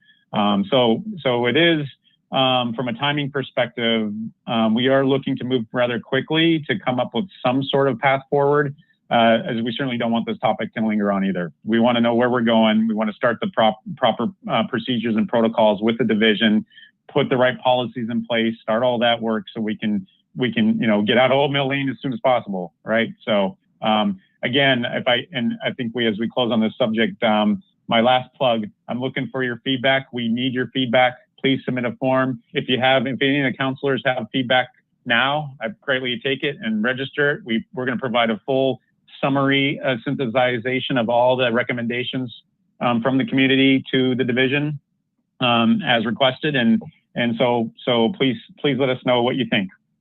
Appreciate it. Thank you. Thank you, Brian. Councilor Toronto. You're on mute, Dennis. Mute yourself. Sorry about that. Thank you, Mr. President. Brian, thank you for your presentation today. A lot of good detail there. I can see you put a lot of work into, a lot of thought behind that, a lot of good detail. Probably could break that presentation out into like 4 or 5 different sections and spend about an hour and a half on each one of them. So I didn't, work in the technology industry, and I'm used to these 3-letter acronyms. So I lost you for a little while there when you were FNB and all that. I'm not sure about those committees and stuff. So I might need to watch this. But, one of the first things that comes to me is that you guys are kind of behind the 8 ball already. Okay. This solution that you're putting in place today, really, in my mind, should have never really happened. I mean, you've probably known you've had a capacity issue growing, and to get to the point where we're at, that what happened in January, that was unbelievable. I mean, we had locksmiths and firemen and police officers, going to people's homes and trying to reestablish this, and people lost their piping and all that. That's not the right time to determine that you have a problem. And so, I'm interested in understanding, what are you doing? And you talk about the cost of this, and I get that, okay? And you guys always say, well, we got to be really sensitive to every consumer, every person, to make sure we keep their bills down. Then the most desirable option that most people would want is unaffordable. And you guys have got us in this situation where when we look at what we want as a community, we can't afford to do it. And then you turn to us and say, we're going to use your firemen to make sure if there's a problem, they'll be able to jump in and we're going to train them. But are you training them on our hour? Are we training them, you know, are you paying for them on an hourly basis to get trained? You know, Yes. that's one of my questions. And so I go all the way back to Providence Gas. And, you know, I don't like monopolies, and that would mean there's only one provider. And you guys are the only provider we really can go to at this point. So you guys can price what you want, price where you want to price it, and you can work on what you want. And it's not based on what we want. I don't believe that. So, you know, Bob, in regards to hiring someone at this point, I wouldn't know where they would start. I'd like to learn more about this and see, you know, what this person's responsibilities would be and what we think the investment would be to hire this person, and just make sure they're deploying in the right spots. I kind of have my option already, kind of figuring out, you know, what I think is the right thing for the people of Middletown in regards to what solution I would recommend. And, but I need to learn more about it and what the cost of all of this is going to be. So I look forward to hearing more. I'll be happy to, you know, get involved and you know, hear this through. But Bob, again, I'd like to hear a little more about what this person's responsibilities would be. So thanks. Fair enough. Vice President. Thank you, Bob. Thank you, Brian. I feel the same way. Excellent presentation. Certainly educated us a little bit on what's going on. I did participate for a while in the community one a few weeks, 2 or 3 weeks ago. I guess I have a couple of questions, Brian. So what is the safest option? I'm not sure that was brought up. What is the safest option? So you'll notice, Sorry, Brian, I asked that because if National Grid takes and moves it from Old Mill Lane to Navy property, does that create a red zone on the west side? So, you know, what are we really gaining there? Because now we shifted from these residents to residents on the west side. So what is this? Is the safest option, option 3, under the ground, the piping project? So we were very, in our study, as we'll highlight, and you can probably anticipate my answer, all options are safe. We would not present or propose a solution that was not safe. And we don't even compare safety amongst the solutions because they are all safe. Yes, they have different risks involved, and there's the exposure to certain elements, such as, you know, an underground pipe. Like I mentioned earlier, doesn't have that exposure to weather and the like, but we would not propose anything that was unsafe. And you're right, you know, moving Old Mill Lane to another location in the island, and it's removing the same low risks that it has. It's moving it just to another area. So it's not really eliminating those risks. Those risks for that type of operation will always occur. But I'm very clear and have to, I guess, replicate what we highlight in the study, that every option we present is safe. It is safe. If you look, and I challenge people to Google or research LNG operations, especially these type of operations. Our safety record, not only in National Grid and our franchise, but in the U.S. Is extremely safe. I mean, I won't get into elaborating on comparisons to other energy sources and fuels and the like, but I welcome folks to do their own research and analysis on that. But it is safe. I mean, probably not all of the options are safe. Not knowing, you did a nice job of not answering the question, but yeah, what is the safest? Everyone's there. So having said that, I mean, common sense would tell me something on the ground is probably a lot safer than something above ground. Less chance of you know, igniting or creating less of a red zone, or maybe no red zone. That's really what I'm looking for. Cost is, I know that I got all the costs down for each one, but to me, it's about, like you said, when you let off, you said it's about safety. And that's, as Bob, our president, said, it's, you know, that's our number one priority as well, is the safety of our residents. So, you know, I still think one is safer than the other. And I think underground, to me, would be safer than above ground. regardless of what the costs are. To me, this isn't about cost. I don't think, just my opinion, I hope you guys are really meaning what you say when you say that we want your feedback because it matters. I think what matters is that type of operation, whether it's an Old Mill Lane or a Navy property, is not conducive to what we want, at least in my opinion and what I've heard from residents. So having said that, I think that, you know, again, I hope you're saying what you mean. You want the feedback. We haven't had much luck with the siting board or PUC. They're going to make decisions, and I think this is bigger than town council. I think there needs to be state reps, as Louis mentioned. I see that all of our state reps are on. I think there has to be involvement from the federal level as well to help us with this, because at the end of the day, in my own opinion, and this isn't a shot at you and National Grid, it's going to come down to cost with you guys. And I hope I'm wrong about that, but I appreciate your presentation. And again, I just want to know what the safest option is in my mind. Again, not to be redundant, but I guess I will be. Underground to me is safer than above ground. And thank you for. I'll take a vote for a pipeline. Yeah, if it's the safest. Again, all options. I can't move off of that point. We would not promote or in any way, shape, or form highlight a proposed solution that was not safe.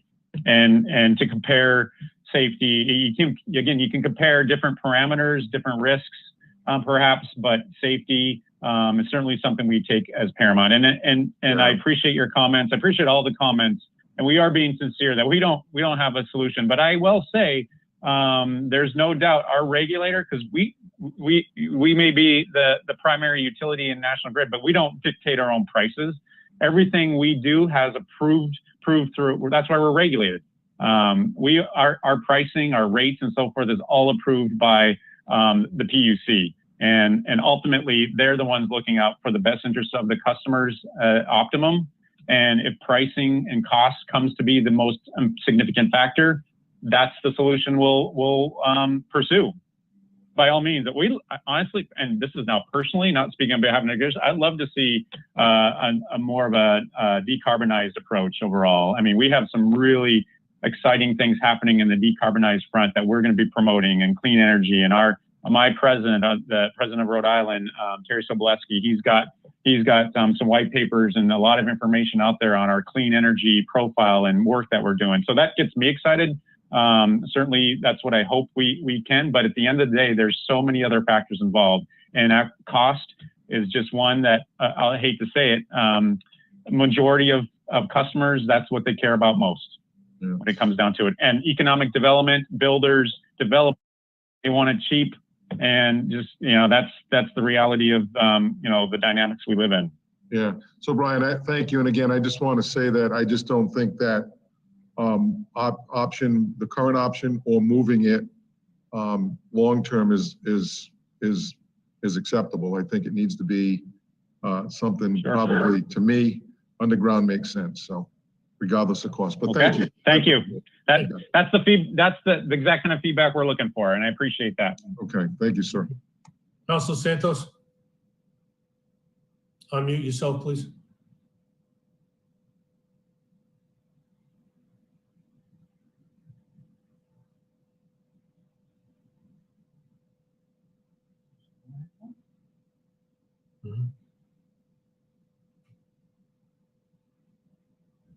Thank you, Mr. President. Thank you, Brian, for the wonderful presentation. You gave us an email address. Now, if we were to email questions to that email address, would you receive the questions and be able to get back to us? I'll get back, because I would forward the email also to all the councilors. Absolutely. So our feedback form on the website, that's more of a, we're looking for people's voice on the solution forward. But if any members of the town council, I would be happily, after this, I can give you my direct email or my manager for the area. All right. Yeah, my manager for the area, Jock Afonso, who I think folks know, and I work very closely with Sean, your town administrator. So Sean has he has my cell number, All so right, he can call me anytime, and I'd be happy to respond to those directly. I'll get the email. From Yeah. Sean. Thank you very much. Thank you. Councilor Toronto, Absolutely. another comment? All set, thanks. Okay. Teresa Spangler, I understand you had your hand up. You wanted to make another comment? Yes, just very quickly. I thank Paul for making that comment about the underground. The other thing I think that would be fabulous if you're looking at a temporary long-term, so to speak, the barge would be, in my opinion, the safest option until the underground. I think that would be more cost effective. If we're looking at 10 to 15 years of doing that, while the underground piping would be designed, discussed, financed, whatever is necessary to do that, that would be great. And the other thing is, Mr. President, I really like the idea of Marissa. I don't know who she is, but she sounds very knowledgeable in this area. I think as a resident, that would be great to have somebody directly sitting around the table to be able to keep the council and the residents informed. I know it's a cost factor. I get that. Everything costs money, but this is something that you have a lot of concerned citizens. And I really think that if the town can find it in the budget to be able to bring someone like her in to sit around that table and be able to give us the information as well as take feedback and be able to bring it back to the table as an advocate. That's just my 2 cents on that. So those are my last 2 comments. And again, I thank you for the time. Brian, thank you very much. I appreciate it. Thank you, Teresa. Thank you. We've said this 100 times over the years.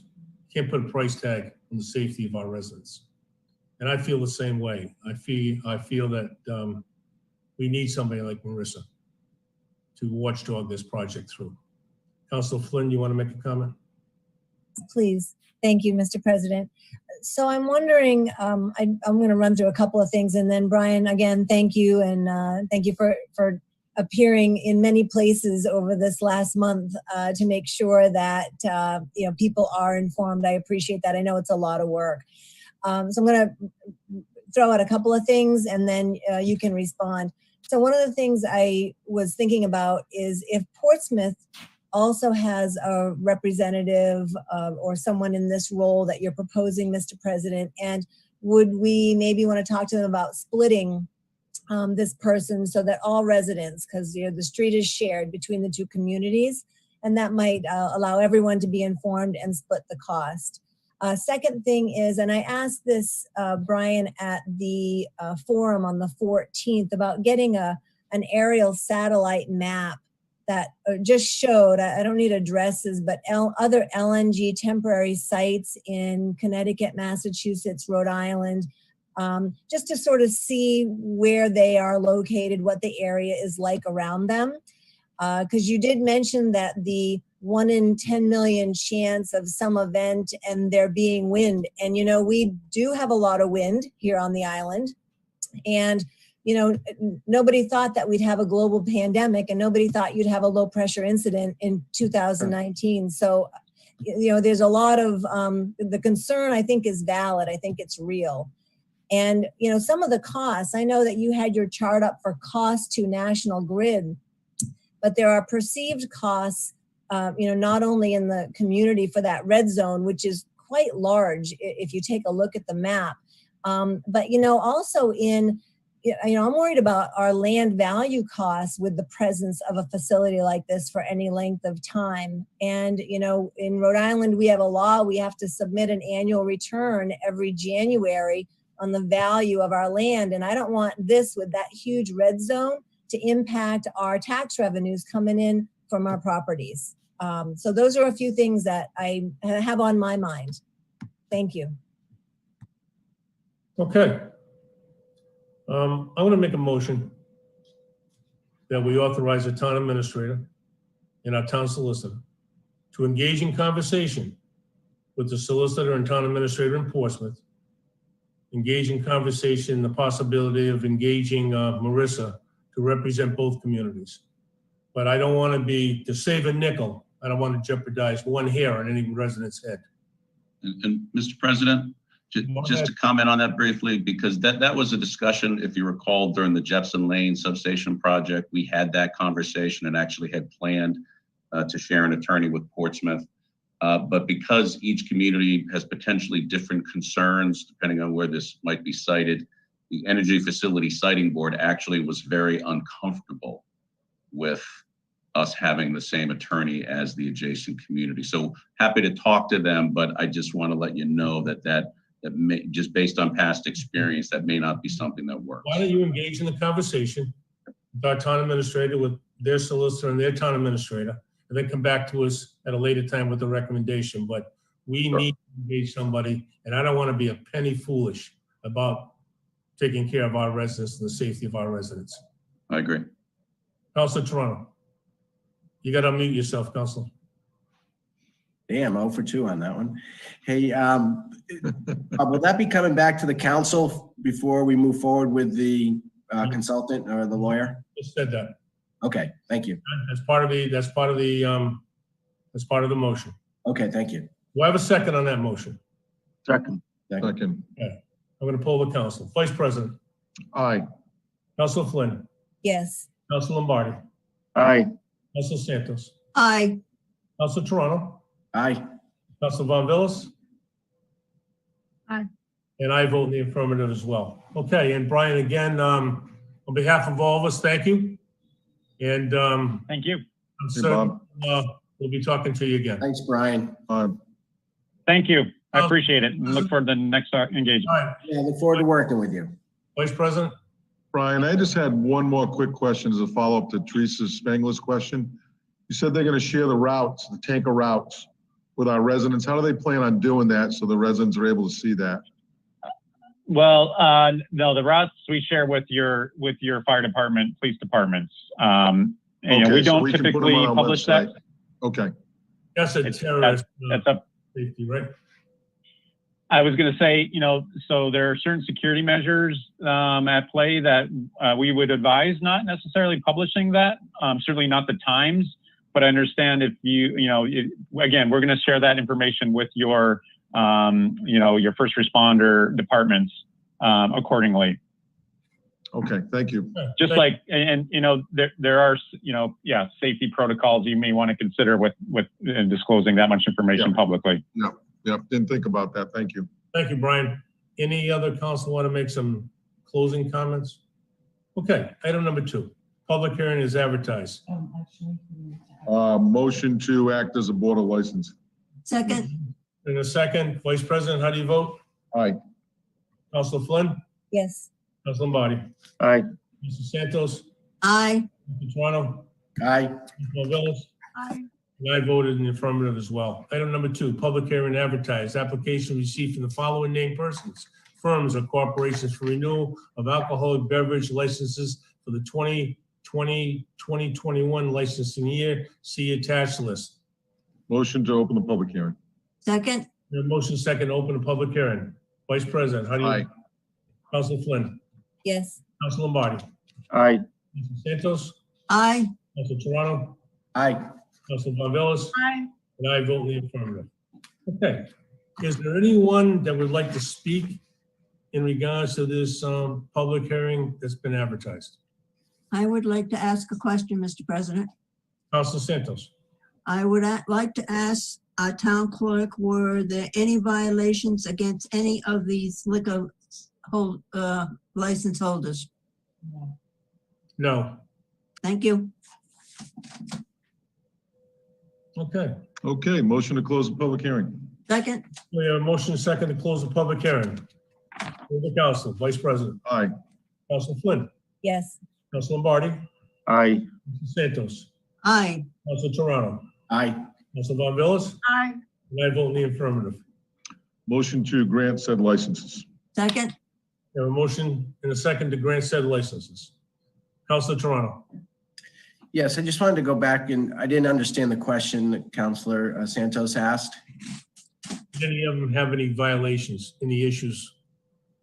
Any of them have any violations or issues? In the last licensing period, I believe she was referring to. Correct. Okay, we didn't do a background. We didn't go in each of these companies and do a background check. No, I would have been notified by the police. The police would have notified them. I didn't follow that. Okay, Madam Clerk, I'm gonna let you answer that question, if you would. If it's a new license, we do a background check. If it's a renewal, the police would notify us if something happened during the year. So we would have that information, and then we'd ask for more information prior to this public hearing, to the renewal. So we've received nothing. No complaints at all these restaurants? That's great. That's why I Okay. asked the question. Thank you. All right, so we have a motion to grant has been seconded to licenses. We'll poll the council. Vice President. Aye. Council Flynn. Yes. Council Lombardi. Aye. Santos. Council Santos. Aye. Councilor Toronto. Aye. Council Von Villis. Aye. And I vote in the affirmative as well. Okay, motion to reconvene as a town council. Second? We have a motion second to reconvene as a town council. Poll the council. Vice President. Aye. Council Flynn. Yes. Council Lombardi. Aye. Council Santos. Aye. Council Toronto. Aye. Council Von Villis. Aye. And I vote in the affirmative as well. Okay, public hearing, number 3, applications received from the following named persons, firms or corporations for renewal of victualling house licenses. Additional hours of operations for the 2020-2021 licensing year. See attached list. Motion to open the public hearing. Second? A motion second, to open the public hearing, poll the council. Vice President. Aye. Council Flynn. Yes. Council Lombardi. Aye. Aye. Council Toronto. Aye. Council Von Villis. Aye. And I vote in the affirmative.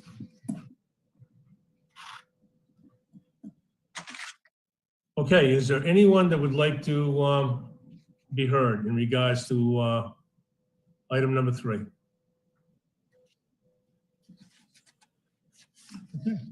Okay, motion to close the public hearing. Second?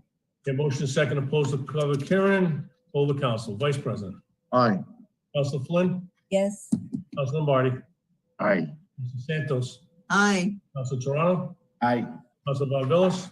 And I vote in the affirmative. Okay, motion to grant said license. Second? Okay, a motion second to grant said license. Any conversation? Hearing none. Poll the council. Vice President. Aye. Council Flynn. Yes. Council Lombardi. Aye. Council Santos. Aye. Council Toronto. Aye. Council Von Villis. Aye. And I vote in the affirmative as well. Okay, license. Number 4, application of special event permit from Clean Ocean Access for its first annual pumpkin smash to be held on Saturday, November 7th, 2020, from 12 p.m. to 2 p.m. at 21 John Clark Road, Middletown. Applicant requests permit fees to be waived. Okay, motion to withdraw said special event application at the request of the applicant. Second? Any conversation? But I was gonna be able to do some pumpkin chunking. Mm-hmm. Poll Yeah. the council. We have a motion second. Vice President. Aye. Council Flynn. Yes. Council Lombardi. Aye. Council Santos. Aye. Council Toronto. Aye.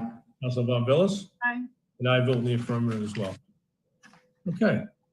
Okay, motion to adopt the consent calendar. Does anybody have anything on it they want to pull off? Okay, seeing none. Do we have a second? Second? Okay, poll the council. Vice President. Aye. Council Flynn. Yes. Council Lombardi. Aye. Council Santos. Aye. Council Toronto. Aye. Council Von Villis. Aye. And I vote in the affirmative as well.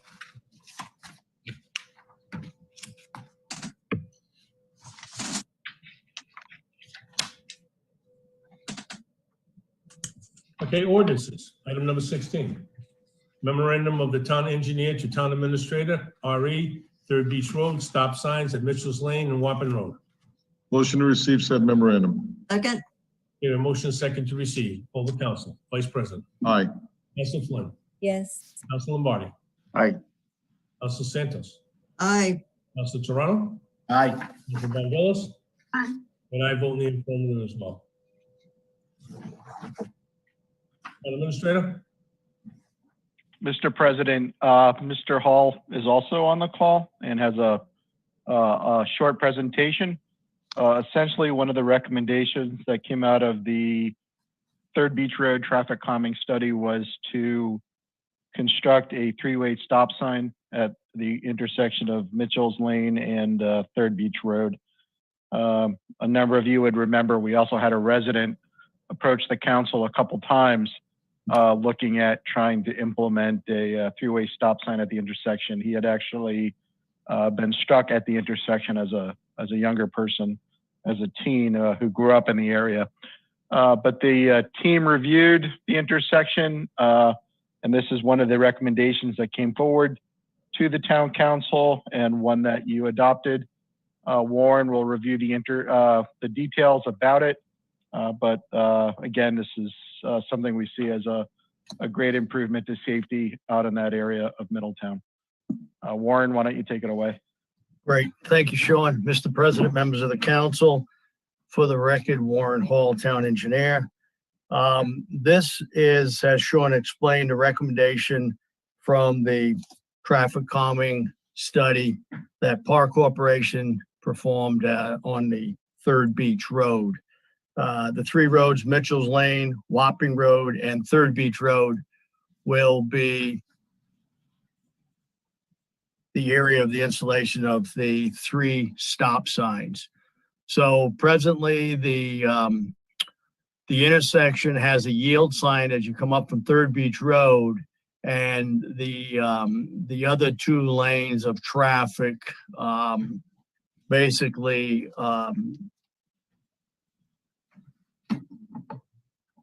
yield. The other two lanes of traffic will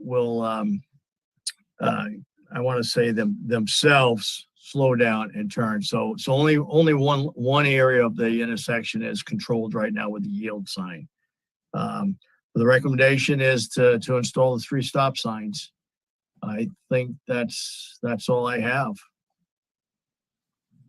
Is there any questions? Any councilors have any questions?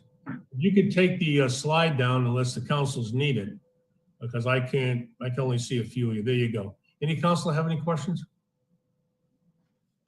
No? Okay. No, I do. I'm sorry.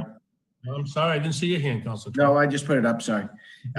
So the rest of these are signs that will be added as well in regards to the curves and the bends, the yellow signs we have here. That's all part of helping slow down the traffic, correct? Correct. Okay. Anything else? Nope, that's it. Thank you. Okay. Okay, under number 17, an ordinance of the town of Middletown, this is the first reading. An ordinance and amendment to the town code title 7, traffic code, three-way stop intersection, Mitchell's Lane, Third Beach Road, and Wapping Road. See attached ordinances. Motion to receive said ordinance on its first reading. Second. We have a motion and a second to receive. Any further conversation? Poll the council. Vice President. Has there been any objections to this, or the public's just not aware of it because it's the first reading and the first time it's been presented?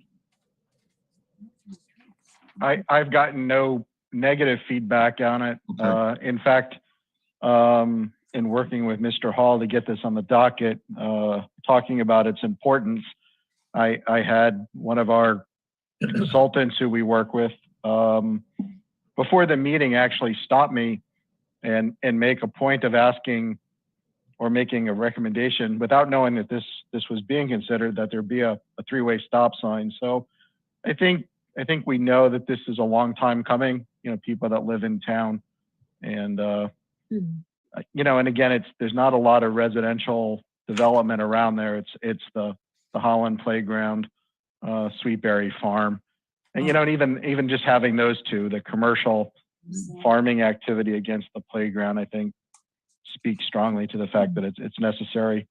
But what I can do, Councilor Rodrick, is just make sure the residents know about the second hearing. That way, if someone does have an issue, we can make certain they have proper or more notification than they might already have. Yeah, I mean, it's just, for me, it's, growing up in that neighborhood, and travel on that road almost on a daily basis. Usually my tenure on the council, when recommendations come like this before us, it's because, you know, there's been increasing number of accidents there or whatever. Is that the case, or and I know Mark Patow, that happened earlier when he came before the council when he was younger. But is that is this part of just the traffic calming, or is it part of because of increased accidents at that intersection? Warren, do you want to talk a little bit about that and how it came about through the study? Sure. So our consultant, Park Corporation, looked at the intersection. They did traffic counts up there. And, you know, we did have a public informational meeting where we invited the residents from Third Beach Road and that intersection to come up. And that was one of the takeaways from that meeting for us, was that they were definitely interested in controlling that intersection and slowing folks down. So that's the result of the public input there. And again, it's kind of a self-governing when you come in from Mitchell's and you come in from Wapping, so they control themselves. It's almost a slip lane that we've been slowly getting rid of, the few slip lanes that we have in the town. I think that with the park there, as Sean said, with the park there, with the traffic from, you know, those neighborhoods increasing, we've got an 11 lot subdivision on Mitchell's Lane that's under construction right now. So the volume's going to increase. I think that's a recommendation that we all agree with. Okay, well, I appreciate that, Warren, and of course the residents' input is what matters. But we all been conditioned over the years that stop signs do not slow down speeders; they actually increase. But having said that, if that's the recommendation and that's what the residents in that area prefer, that's what I'll support. If I can just add one thing, Mr. President. Go right ahead. As part of the work that will be later awarded, Councilor Rogers, there will be a reduction in pavement around the intersection, which will tighten that up. So there will be sort of a visual cue that something changed out there. Okay. So it won't be a stop sign with the slip lane. It will be more of a three-way stop when we're done with the project. Okay, thank you, Sean. Yes, sir. Councilor Tuan? Yes, Warren, you know, Third Beach Road, as you're going from, you know, Hanging Rock Road and you're heading towards Green End, that's where we've had some of our most serious accidents in Middletown, you know, coming around those corners. You come down Third Beach Road and then all of a sudden it takes that hard left and it comes to the right. And right down at that basin where that guardrail is, we've had 2 major accidents there last year. And was that taken in consideration in this study in regards to, is there any way to slow that traffic down? Because there is not a stop sign from Hanging Rock Road all the way to Green End Ave. There's no stop sign, and that road, and you're heading that way, goes downhill. So I think people, you know, get distracted or, you know, beautiful area or on the phone and they come around that corner, and it's usually late night, we know, and it's usually a younger group or people just going through there. And you know, it's just a very, very dangerous area, I think. And I think the traffic moves fast. So they feel confident by putting these few signs up, and this, you know, your speed sign will have a big impact in slowing traffic down. Or do we need a speed bump in there somewhere or another stop sign? I believe that the signage, the way it's proposed today on this plan, is going to be effective. It's going to slow down the traffic, the speed feedback, the tables, the speed feedback signs will definitely slow down the traffic. And the better signage, the high vis, is going to make the drivers aware that that this road now is signed. So there'll be a change to the road. There is a portion of this study that we will continue to monitor. And if there are some adjustments or some additions that need to be made, it's a work in progress.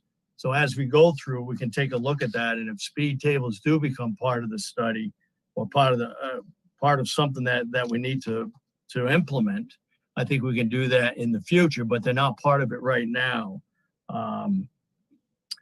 Okay. I just believe that, without going overboard with signage and speed tables, that this is the correct amount of signage to slow down that traffic.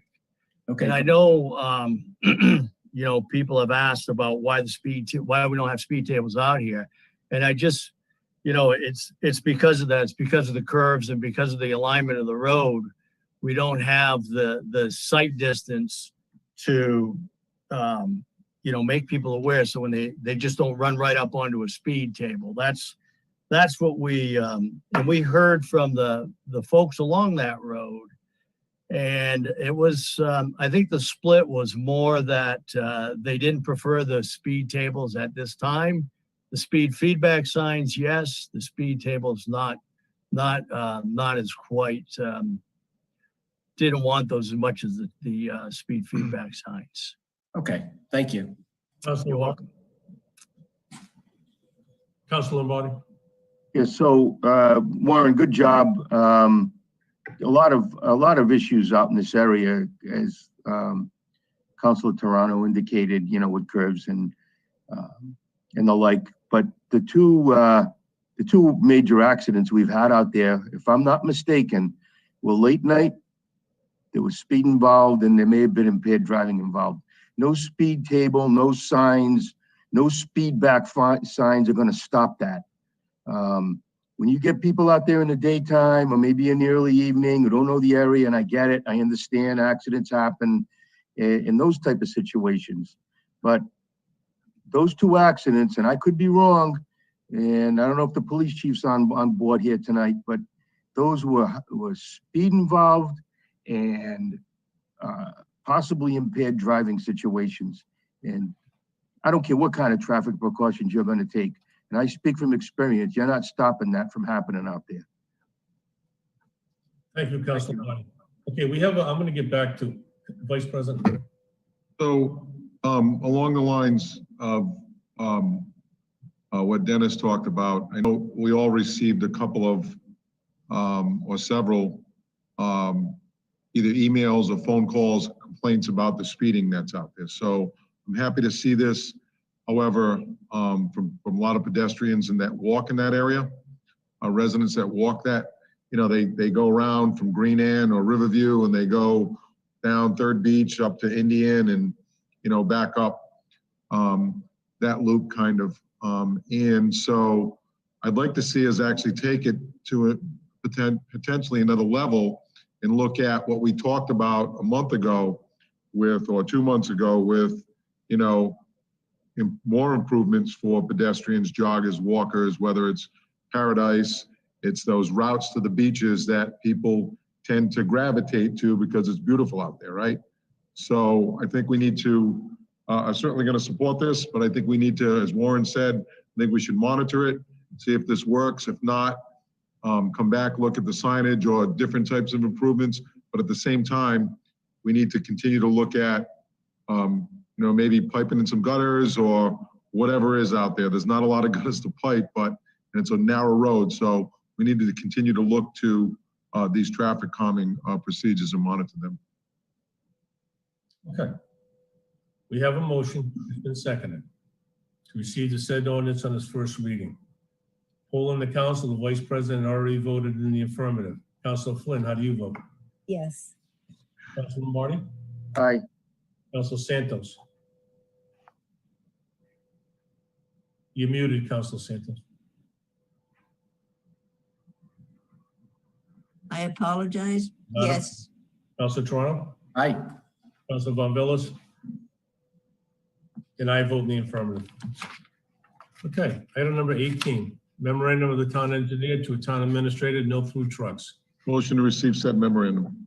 Second, Motion second to receive. All the council. Vice President. Aye. Council Flynn, Yes. Council Marty, Aye. Council Santos, Aye. Council Toronto, Aye. Council Von Bills. Aye. I vote in the affirmative. Item number 19. Item number 18. Town Administrator, Town Engineer, you want to comment on no through trucks?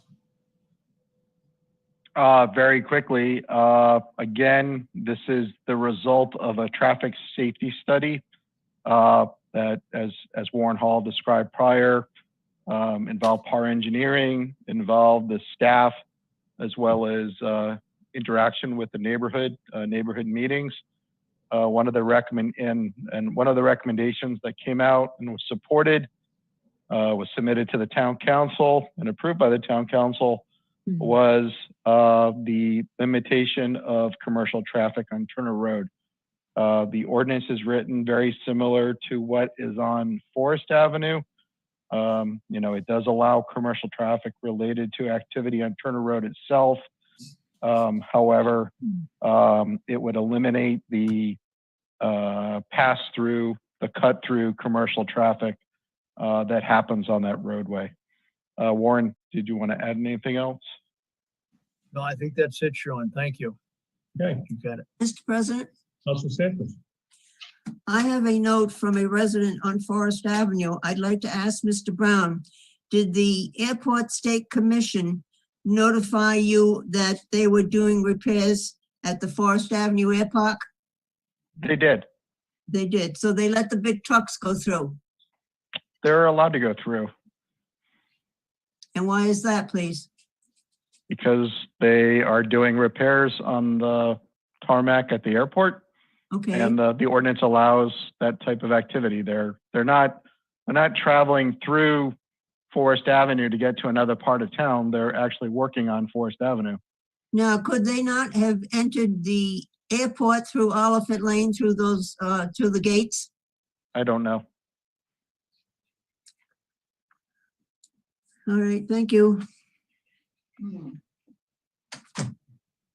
Item number 19, an ordinance of the town of Middletown, this is the first reading. An ordinance and amendment to the town code, Title 7, Traffic Code, Chapter 72, Parking Regulations prohibiting through commercial vehicles on Turner Road. See attached ordinance. Motion to receive said ordinance in its first reading. Second? Motion second to receive. And poll the council. Vice President. Aye. Council Flynn. Yes. Council Martin. Aye. Council Santos. Aye. Council Toronto. Aye. Council Gonzalez. Aye. And I vote in the affirmative as well.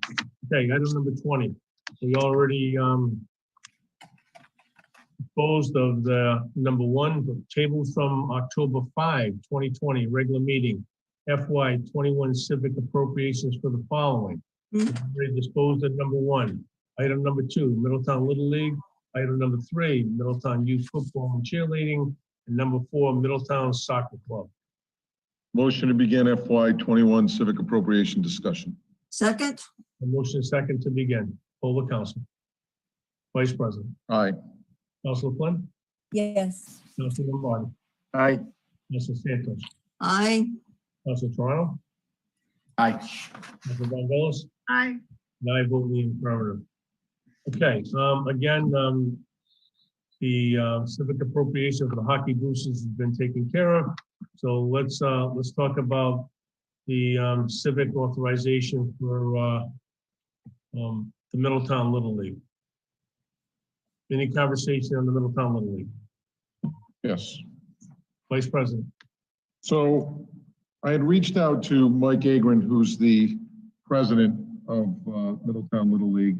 And, because they weren't present at the last meeting or the previous meeting before that, actually, to find out whether they were going to play or not going to play. I think a lot of these, that's why we're still dealing with some of these, because we weren't sure.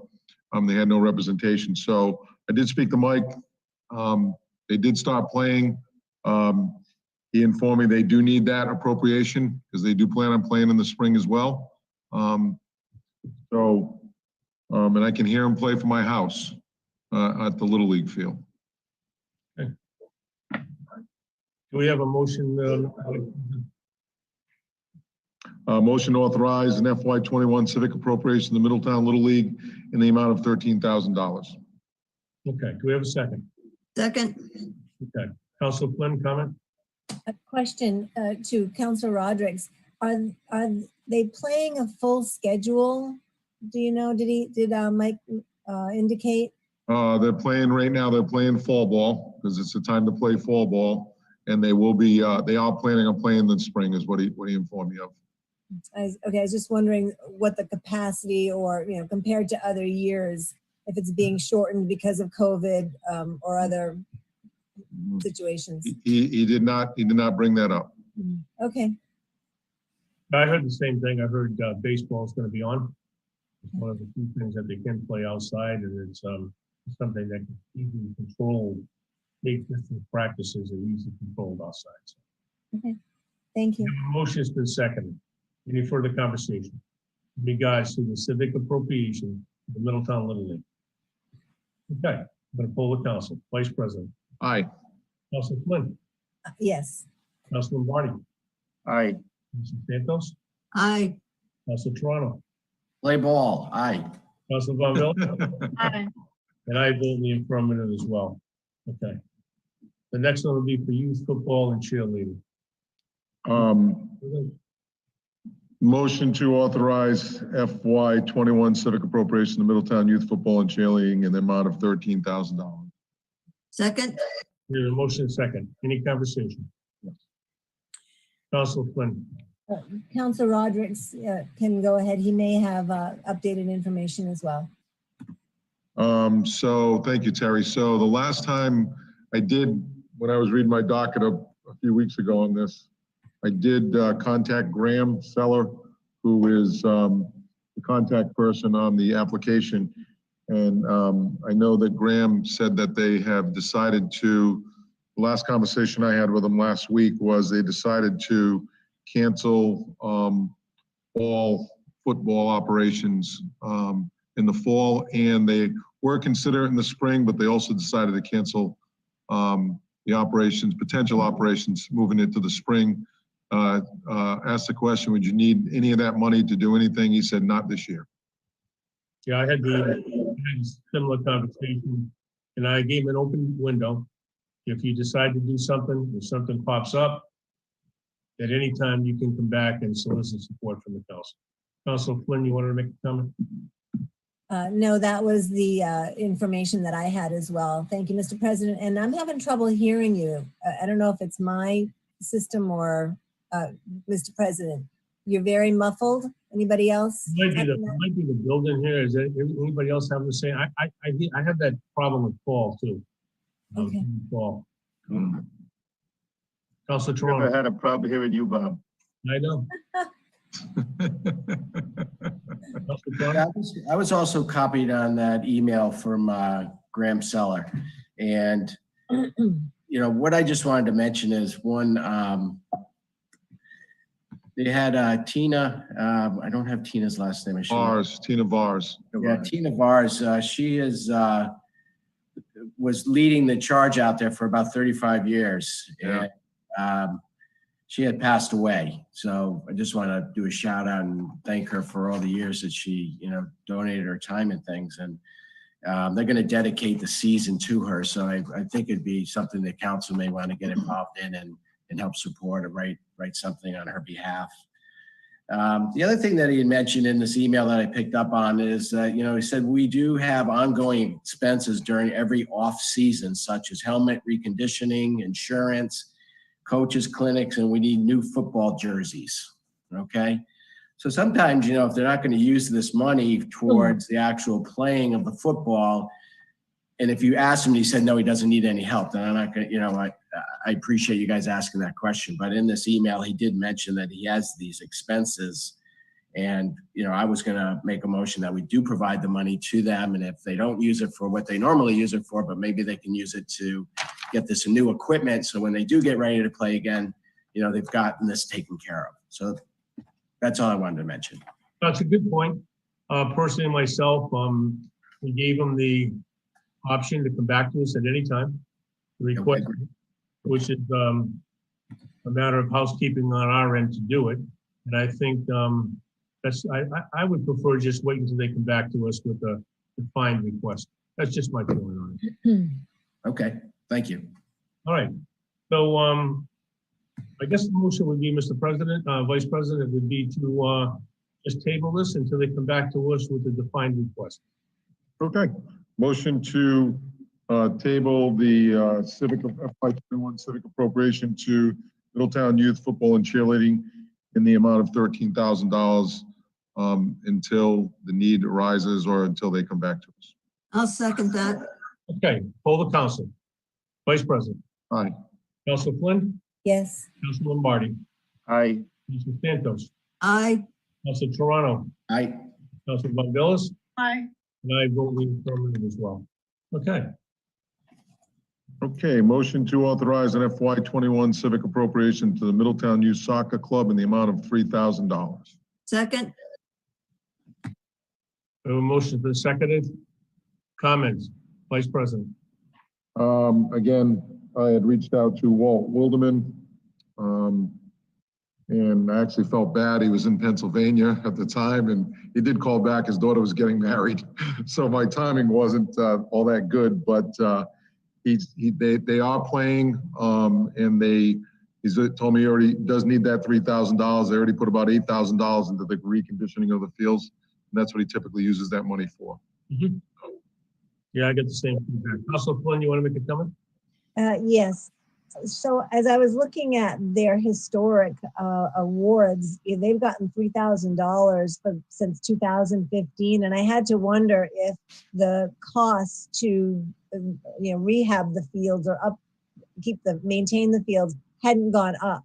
Typically, these kinds of costs go up at least a little bit every year. So I was just wondering if the 3,000 would be adequate. Mr. Brown, did they get some in-kind help from us? We provide quite a bit of help to the organization, but as long as I've been with the town of Middletown, Walt Wilderman and the soccer people have done an amazing job in taking care of that facility. And also not only raising money to take care of the facility, but to offset the cost for people that might be economically challenged to play soccer. It's really just a phenomenal organization. So Yeah. Yeah, I would agree. And I think they also know that we're here for them. If they did need extra money, that I don't think they're shy about putting in. I'd be reluctant just to throw in additional funding at them. But I would entertain listening to them if they did need it. and I think Walt knows that, the organization knows that. I mean, that's how they've always represented themselves. I think that's how they got the fields and the improvements they've gotten over time from the town is not taking advantage of the council's generosity. Good. All right, so we have a motion that's been seconded. I'm going to poll the council. Vice President. Council Flynn? Yes. Council Lombardi? Aye. Council Santos? Aye. Council Toronto? Aye. Council Vondelis? Aye. And I vote in affirmative as well. Okay, item number 21, continue from August 17, 2020, September 21, 2020, and October 5, 2020. Memorandum of Council Flynn, COVID-19 update request. Motion to receive said memorandum. Second? Motion second to receive. All in favor? Oh, Aye. okay. Sorry. Aye. Keep forgetting. Aye. Flynn? Yes. Council Lombardi? Aye. Council Santos? Aye. Council Toronto? Aye. Council Aye. And I vote in the affirmative as well. Okay. Mr. Brown? It's not my memo. I think it's Councilor Flynn's memo. So Well, I it's had an update for Council Flynn. I don't know if that's what she was asking for. Council Flynn? I don't know what the item really is about at the end of the day.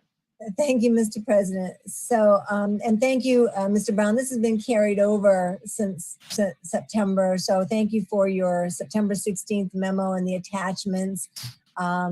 And I will assume if you have any updates since then that you will share them with the council. I had just two questions. One of them is for the council.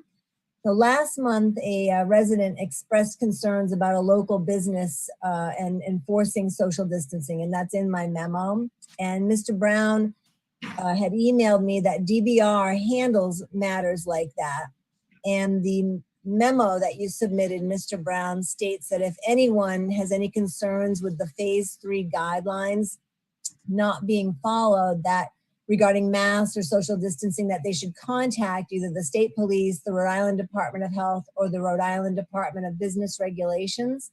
So the question to the council is if it thinks that the contact information for these 3 state departments should be on the town's website on the link that's labeled COVID-19 updates, closures, cancellations, or somewhere, so that if people do see a violation or they're concerned, they're not comfortable with the masks wearing and social distancing somewhere, that they can go directly to where that concern belongs.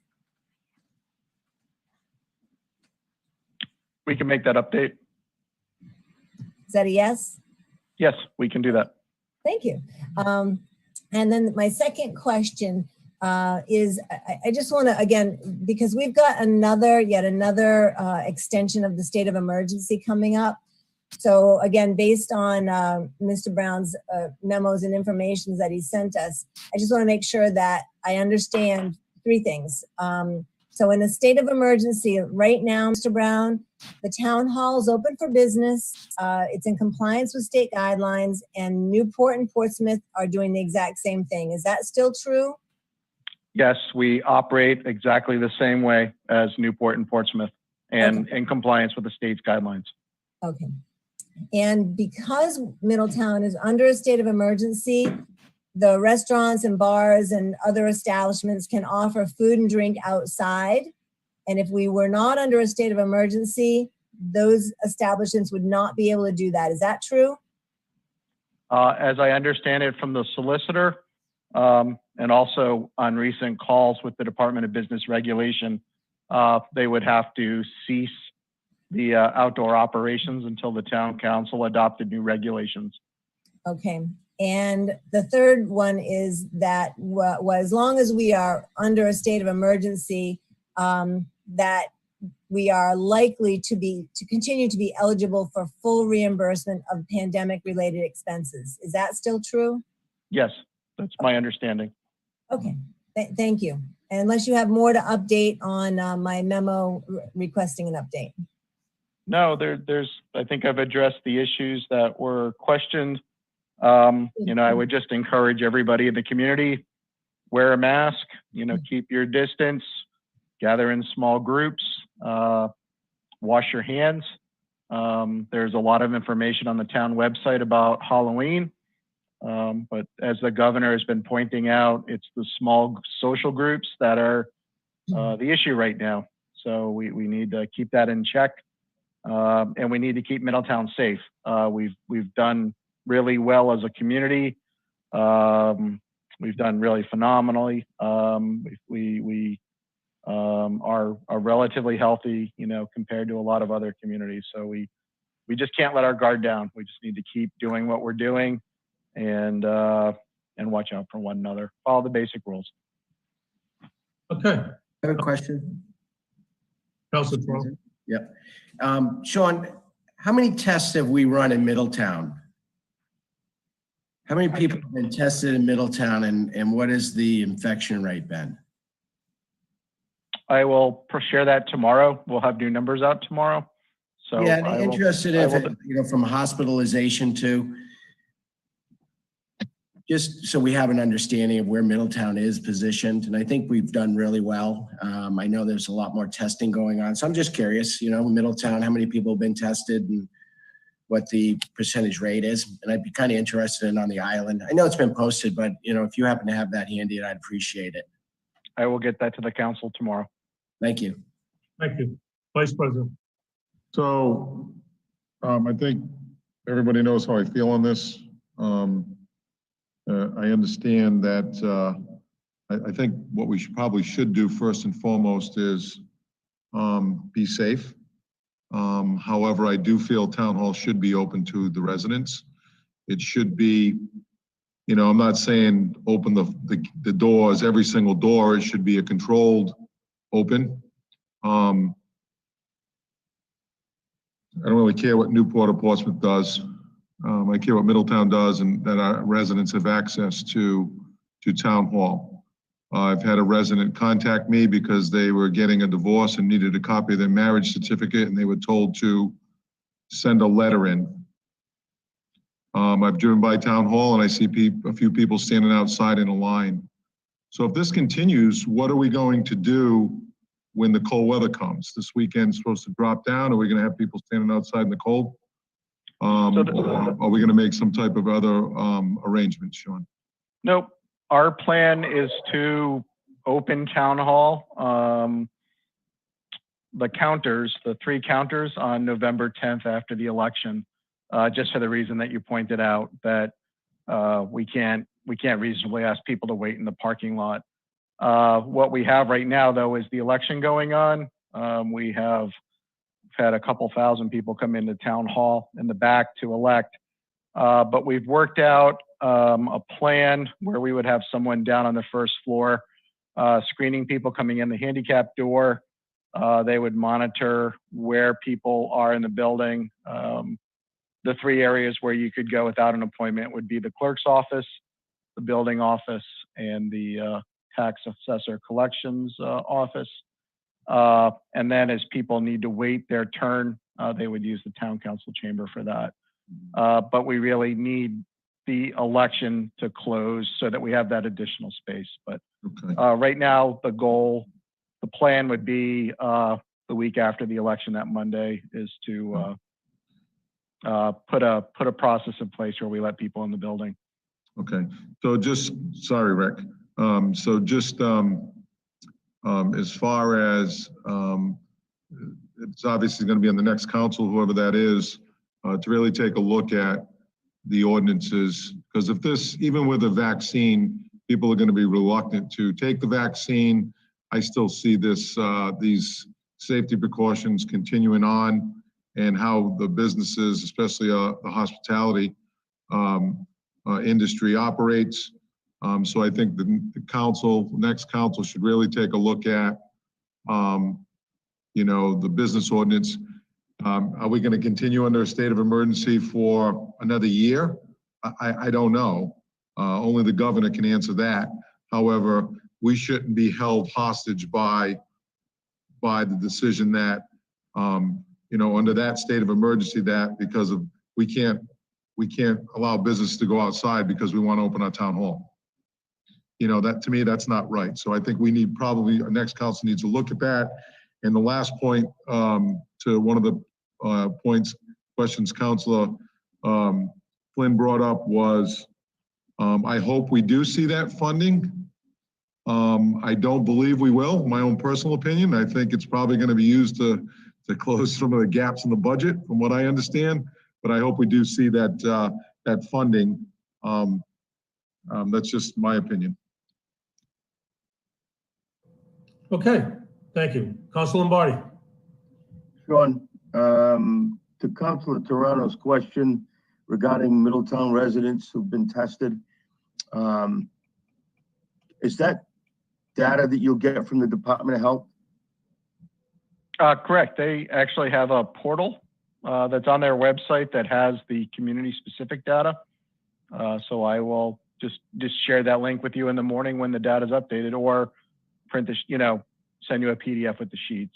The reason I asked that question is I was tested, but I was sent off the island to be tested. So I want to make sure that we're not getting data from people who were just tested from facilities here on the island, say at Newport Hospital or the testing site at CCRI, that there are Middletown residents being tested off the island. So I want to make sure that we're getting accurate data.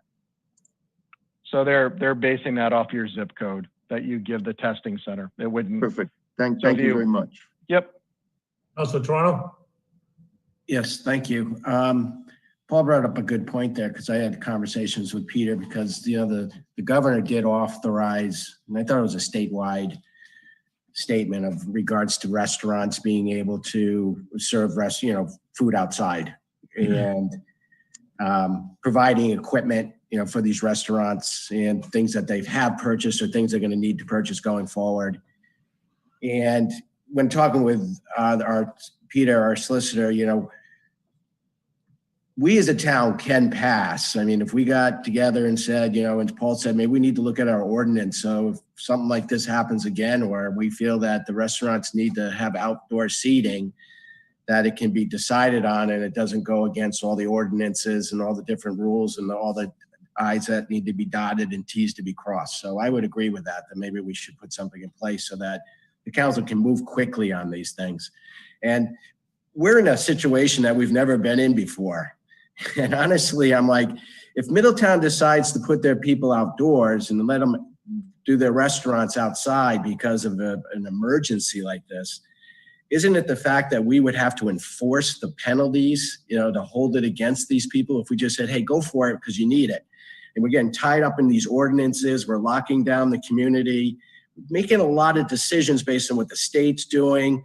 We've always been talking about how we don't want to follow what the state does in a lot of ways. So I'm just kind of torn in between how we're using this as in some ways and that, I believe we do need to open up more. I got to get our kids back into school. We have to get businesses going. We got to get people back to work. That's just how I feel. I think there's some side effects that's happening to our economy, and that we as a Middletown, we should, kind of hopefully try to lead the way out of this. So we got to be safe. Don't get me wrong. That's why I'm asking. We're like probably in the lowest percentile in the state in Middletown, as well as probably nationwide. So I just want to, it's my opinion. I'd like to see town hall open as well. I've had people come to me saying they can't get into town hall. I can't get things done. It's not easy to get online and get the information we need. So I think we need to open up a little bit more at the town hall as well. So thanks. Okay, thank you. Councilor Santos. Mr. President, Mr. Brown, the offices that you mentioned that will be opening after November the 10th, are they going to be required to have people sign in and sign out and a telephone number as the restaurants do? And how about the other offices that are not going to be open and people want to go and they go upstairs without being monitored? So there would be a person located down near the handicap door. Is that the only door that's going to be open? Correct. We need a single point where we can control access to the building. Thank you. So it makes sense for it to be the handicap door. We would, when the person comes in, we would screen them with the questions that are, standard at the time to ask people. We would record their information coming into the building. And we've gone through the building. So the places that we can have the public visit, we can have one person located at the desk in front of the clerk's office, one person located up in the building office, one person in the collections office. So if a second person comes in, we would use the council chamber to queue the people up so they can wait their turn to basically go and do whatever transaction they want to do in town hall. For the remainder of the offices, we'd have to remain under an appointment system, just because we still need to organize who's in the building, and in this case, who's in the offices, and look at how many people are in those offices based on the size, as well as the need to put on mask and other PPE, just based on the guidance from the Department of Health. Thank you very much for the information. Councilor Flynn. Mr. Brown, will you be locking the bathrooms like a lot of the restaurants did also this year? The public. There would have to be a public bathroom. That's one of the details we need to work out, and that would be a requirement to be worked out in our operating plan that we'd have to have on file. Okay. Any other conversation? All right, item number 22, memorandum of the town administrator. Resolution, legislation to add police new hires to defined contribution pension plan. Motion to receive said memorandum. Second. The motion is second to receive. Poll the council. Aye. Councilor Flynn? Yes. Councilor Lombardi? Aye. Aye. Counselor Toronto, Aye. Counselor Bonvillis. Aye. And I vote in the affirmative. All right, item number 23, resolution of the council, legislation to add police new hires to the defined contribution pension plan. Would any council like the explanation on that? Are they all set? Okay, Motion to pass said resolution. Second. okay, we have a motion second to pass. Poll the council. Vice President. Aye. Counselor Flynn. Yes. Counselor Lombardi. Aye. Aye. Counselor Toronto. Aye. Counselor Bonvillis. And I vote in the affirmative. Memorandum of Chief Cure, recommendation / uniform 20-mile-per-hour speed limit, Upper Easton's Point. Motion to receive said memorandum. Second. Motion second to receive. Vice President, Aye. Counselor Flynn, Yes. Counselor Lombardi, Aye. Aye. Santos, Counselor Toronto, Aye. Aye. Willis, and I vote in the affirmative. Okay. Vice President, Okay, motion to direct the town solicitor to prepare an ordinance for uniform 20-mile-per-hour speed limit, Upper Easton's Point, including the roads outlined in the memorandum of Chief Cure. Second. okay, motion second. Conversation. Yes, please. Counselor Santos. I am very happy, thank you, Mr. President, I'm very happy the speed is being reduced, but that is not going to solve the problem. Morrison Avenue is 15. If anybody on this council thinks that people go 15 through that street when they're cutting through from Aquidneck, Morrison to Green End to Turner's Road, now the chief has gotten many letters from residents on Turner's Road of the speeding. The sign by Jugendamt isn't worth beans. The only way that this is going to be solved is, one, you put your officers, our police officers back on our town roads. That's what the taxpayers are paying for.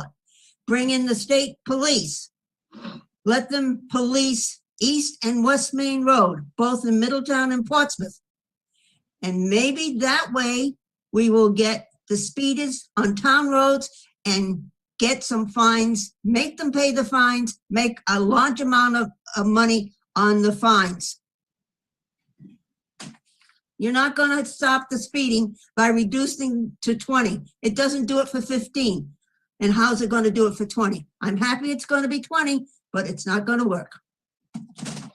Thank you, Counselor Santos. Any other comments? Vice President. I'll have what she's had. I like the spunk. I agree. Oh, Mrs. S. Nails, Mrs. Santos. Yeah. Yeah, nails falling off trucks. Counselor Toronto. Yes, I agree with Councilor Santos. I mean, we have signs over here now saying it's 25, and they do not do 25. They do whatever they want to do.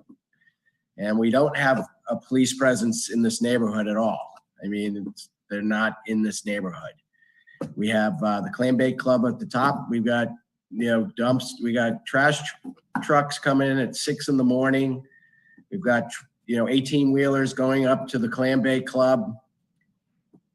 We're talking about all these other roads, Oliphant and all these other roads about not having tractor trailers go down them and all this stuff. I mean, it's going on Easton's Point. And putting these going to 20 is not going to stop these people from speeding. They're speeding at 25, and you could make it, less, and it's not going to happen. So I think we've got to really kind of, if we move this, we've got to put some enforcement in the area to pass out some tickets.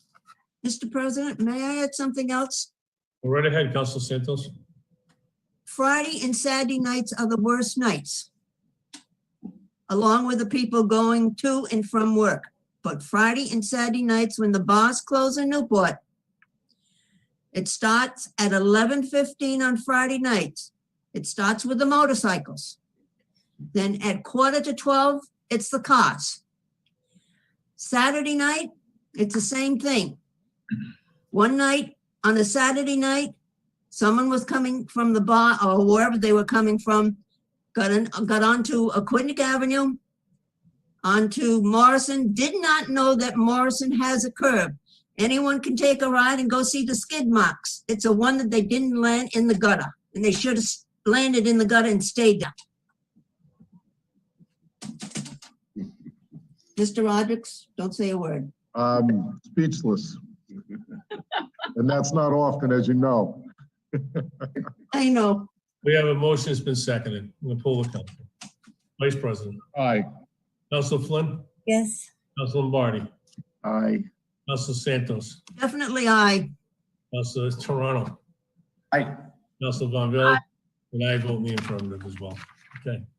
Memorandum of Chief Cure, RE, recommendation, crosswalk installation and improvement, Lower Quinnick Avenue. Motion to receive said memorandum.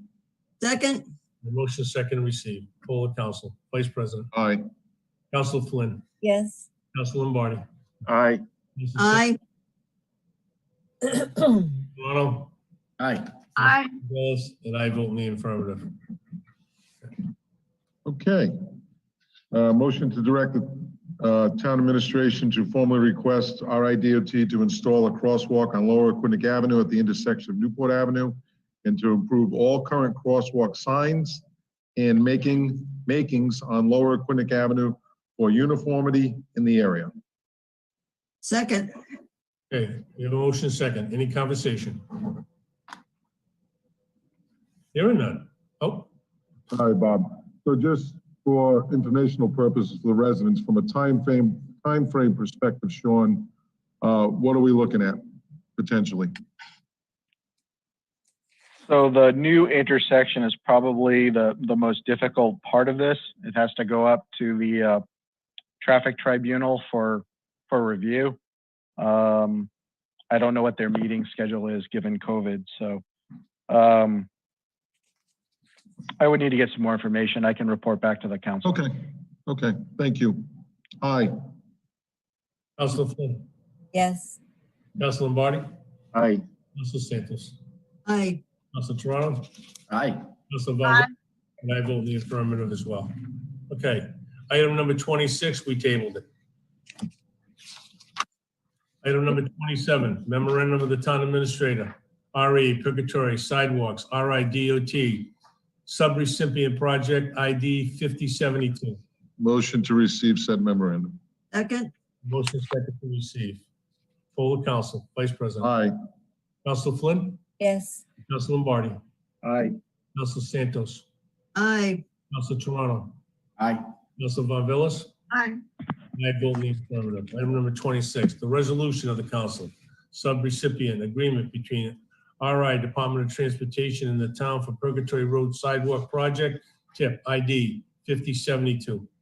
Motion to pass said resolution. Second, Okay, we have a motion that's been seconded. Any conversation? Hearing none. Poll of council. Vice President. Aye. Council Flynn. Yes. Council Lombardi. Aye. Council Santos. aye. Council Toronto. Aye. Council Von. Aye. And I vote in the affirmative. Okay, item number 29, memorandum of the town administrator, Quinnick Ave improvements, Green and Ave to East Main Road. Motion to receive said memorandum. Second, We have a motion and a second to receive. Poll the council. Vice President. Aye. Council Flynn. Yes. Council Lombardi. Aye. Council Santos. aye. Council Toronto. Aye. Council Von. Aye. And I vote in the affirmative. Item number 30, memorandum of the finance director to the town administrator, contract award, Middletown 021-002, traffic calming improvements.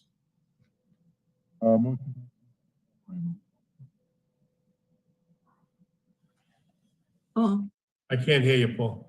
can't hear Said you. motion to receive said memorandum. Second, Here, motion second. Any conversation? yes, please. Council Santos. What is calming improvements? Traffic calming, like when they speed on Morrison Avenue, how you would calm it down so they didn't speed? With nails? I'll put nails out. Nails. It'll calm them Yeah. down. That's it. Nails. Don't get me started. Vice President. So I'm gonna make the same speech pretty much that we talked earlier about Third Beach Road, traffic calming improvements. You know, these on Paradise Avenue, those roads going to the beach, I think there's a real opportunity for us there to make those improvements with gutters, drainage, and making it safer at least. I mean, right now, I don't see any sidewalks there or in the near future, but we could at least give people the opportunity to get off the road and onto the grass where the gutters are now, but they're not piped in. Some of those gutters are, you know, 3, 4, 5 feet deep in some areas there. So I think we really need to push forward with this. Mr. President, Go ahead. the other road that you are forgetting, Councilor Rodrick, is Berkeley Avenue.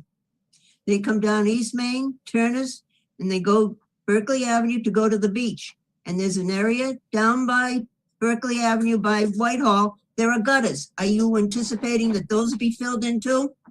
I'm certainly anticipating we fill as many in as we can, even if we have to phase it in from a budgetary standpoint. But I think it's important that we get started on it. Thank you. Town Administrator. Just the town engineer is working on what we're developing, which is essentially a culvert safety index. He is going through the areas of town where these culverts exist.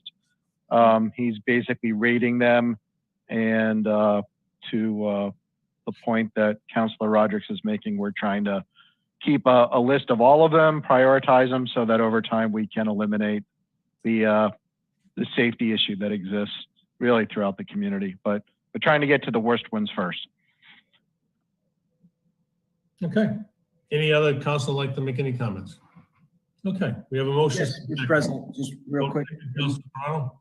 In regards to Newport Water Department, I apologize. This project is sort of still waiting on some work for those from Newport Water.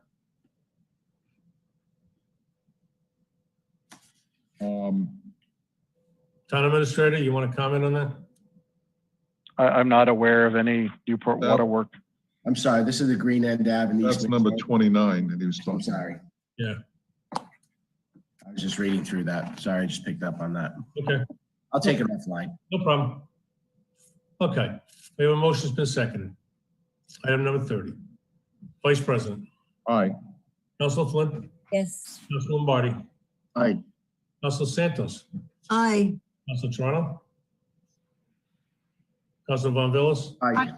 And I vote in the affirmative as well. Okay, item number 31. It's a resolution of the council. Contract award Middletown 021-002 traffic calming improvements. Motion to pass said resolution. Second. Motion is second to pass. Any further conversation? Hearing none. Aye. Vice President says aye. Councilor Flynn. Yes. Councilor Lombardi. Aye. Mr. Santos. Aye. Mr. Toronto. Aye. And I vote in the affirmative.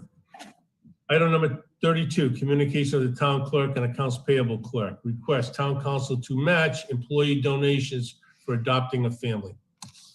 Motion to receive said memorandum and to authorize $600 from the council president's discretionary fund. Second. Okay, the motion has been seconded. Poll the council. Aye.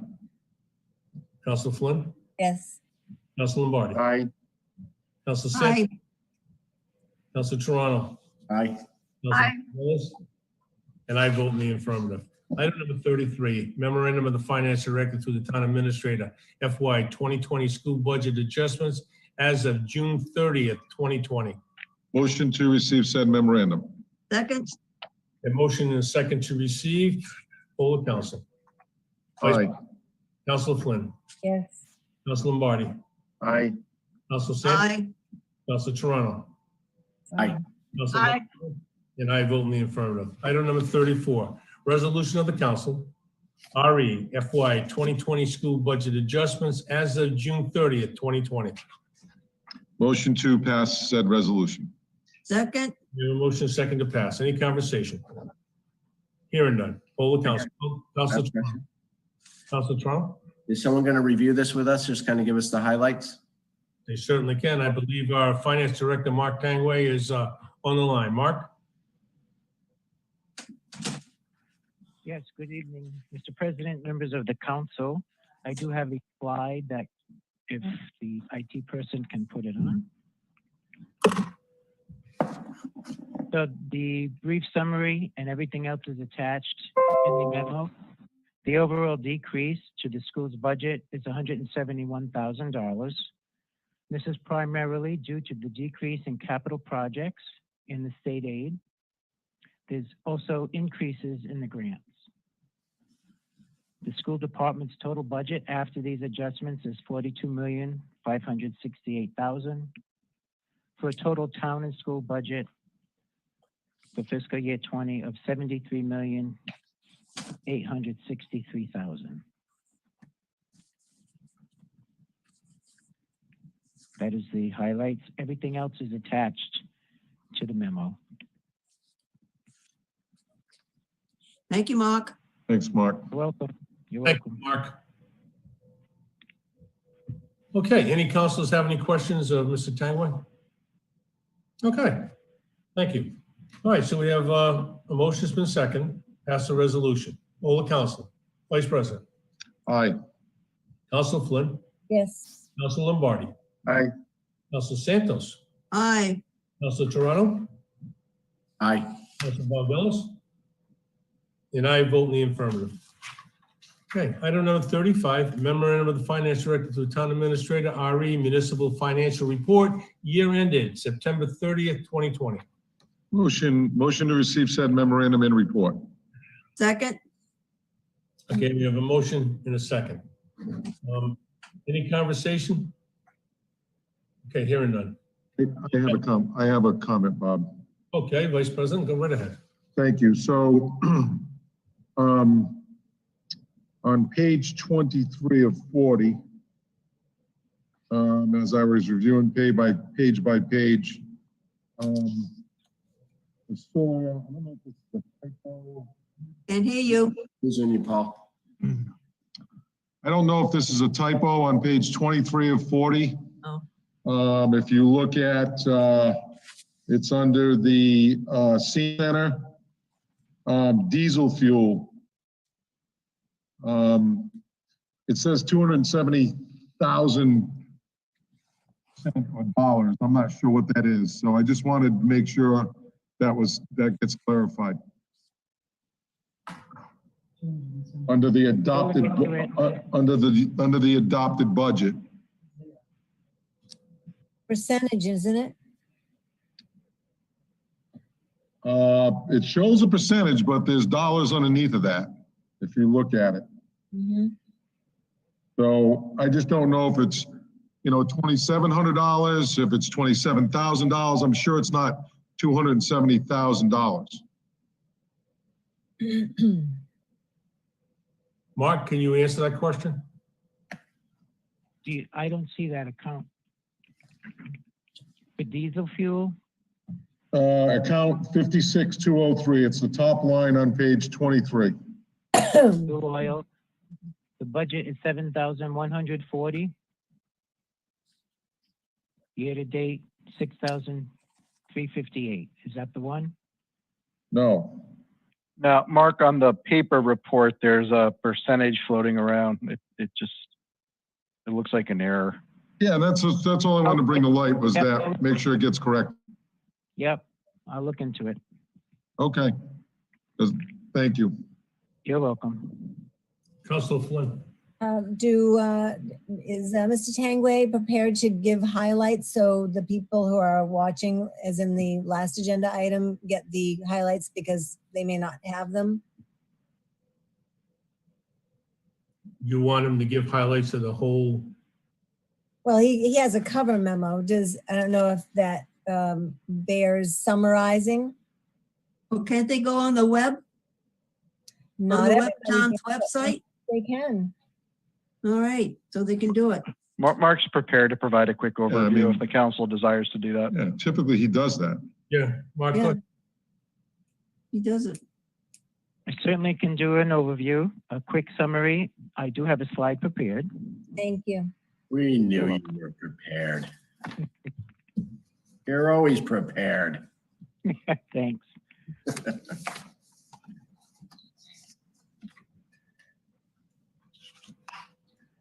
You say you're always right. Don't get carried away.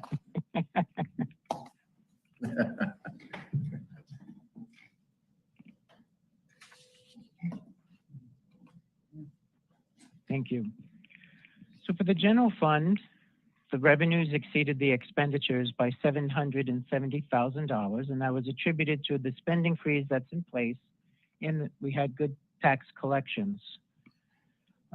We also had strong real estate transfer tax revenue, which we've monitored last year, so this is the second year that that revenue line item is strong. We're also monitoring the hotel and meals tax. It's a concern that remains. It's lost revenue at this point with COVID. For the Parks and Recreation Fund, the expenses exceeded the revenues by $463,000. This is primarily due to the timing of when the revenues are received in the beach fund, which is May and June, which were the majority was recorded in the last season. For the sewer fund, the expenses exceeded the revenues by $1.2 million, and this is attributed to the timing of when we receive revenue and when we fund the debt service payments, because the debt service payments are made in the first quarter. And we also had strong collections in the sewer fund.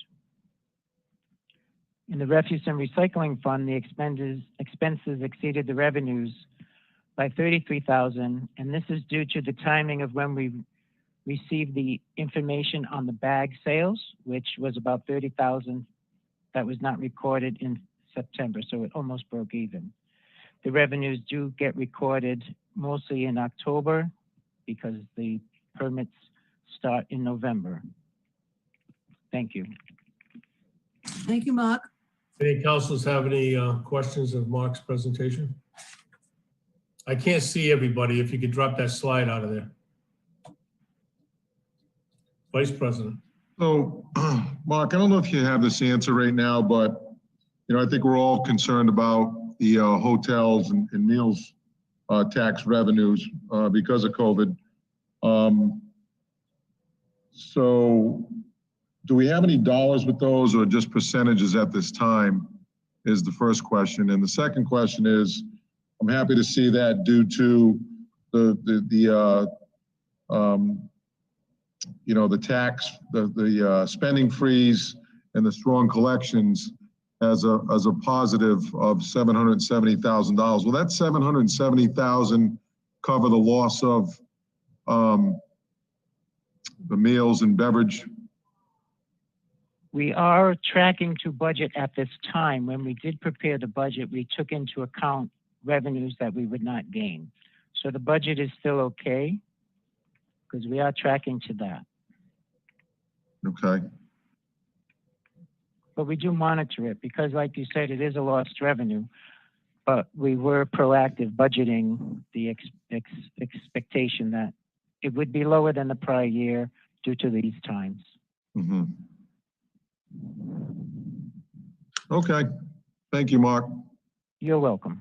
Yeah, Mark, just a quick note from my perspective. I was pleasantly surprised to see how we're tracking with the revenue coming in, considering this pandemic period that we're going through with the loss of jobs and people being out of work and the reduction in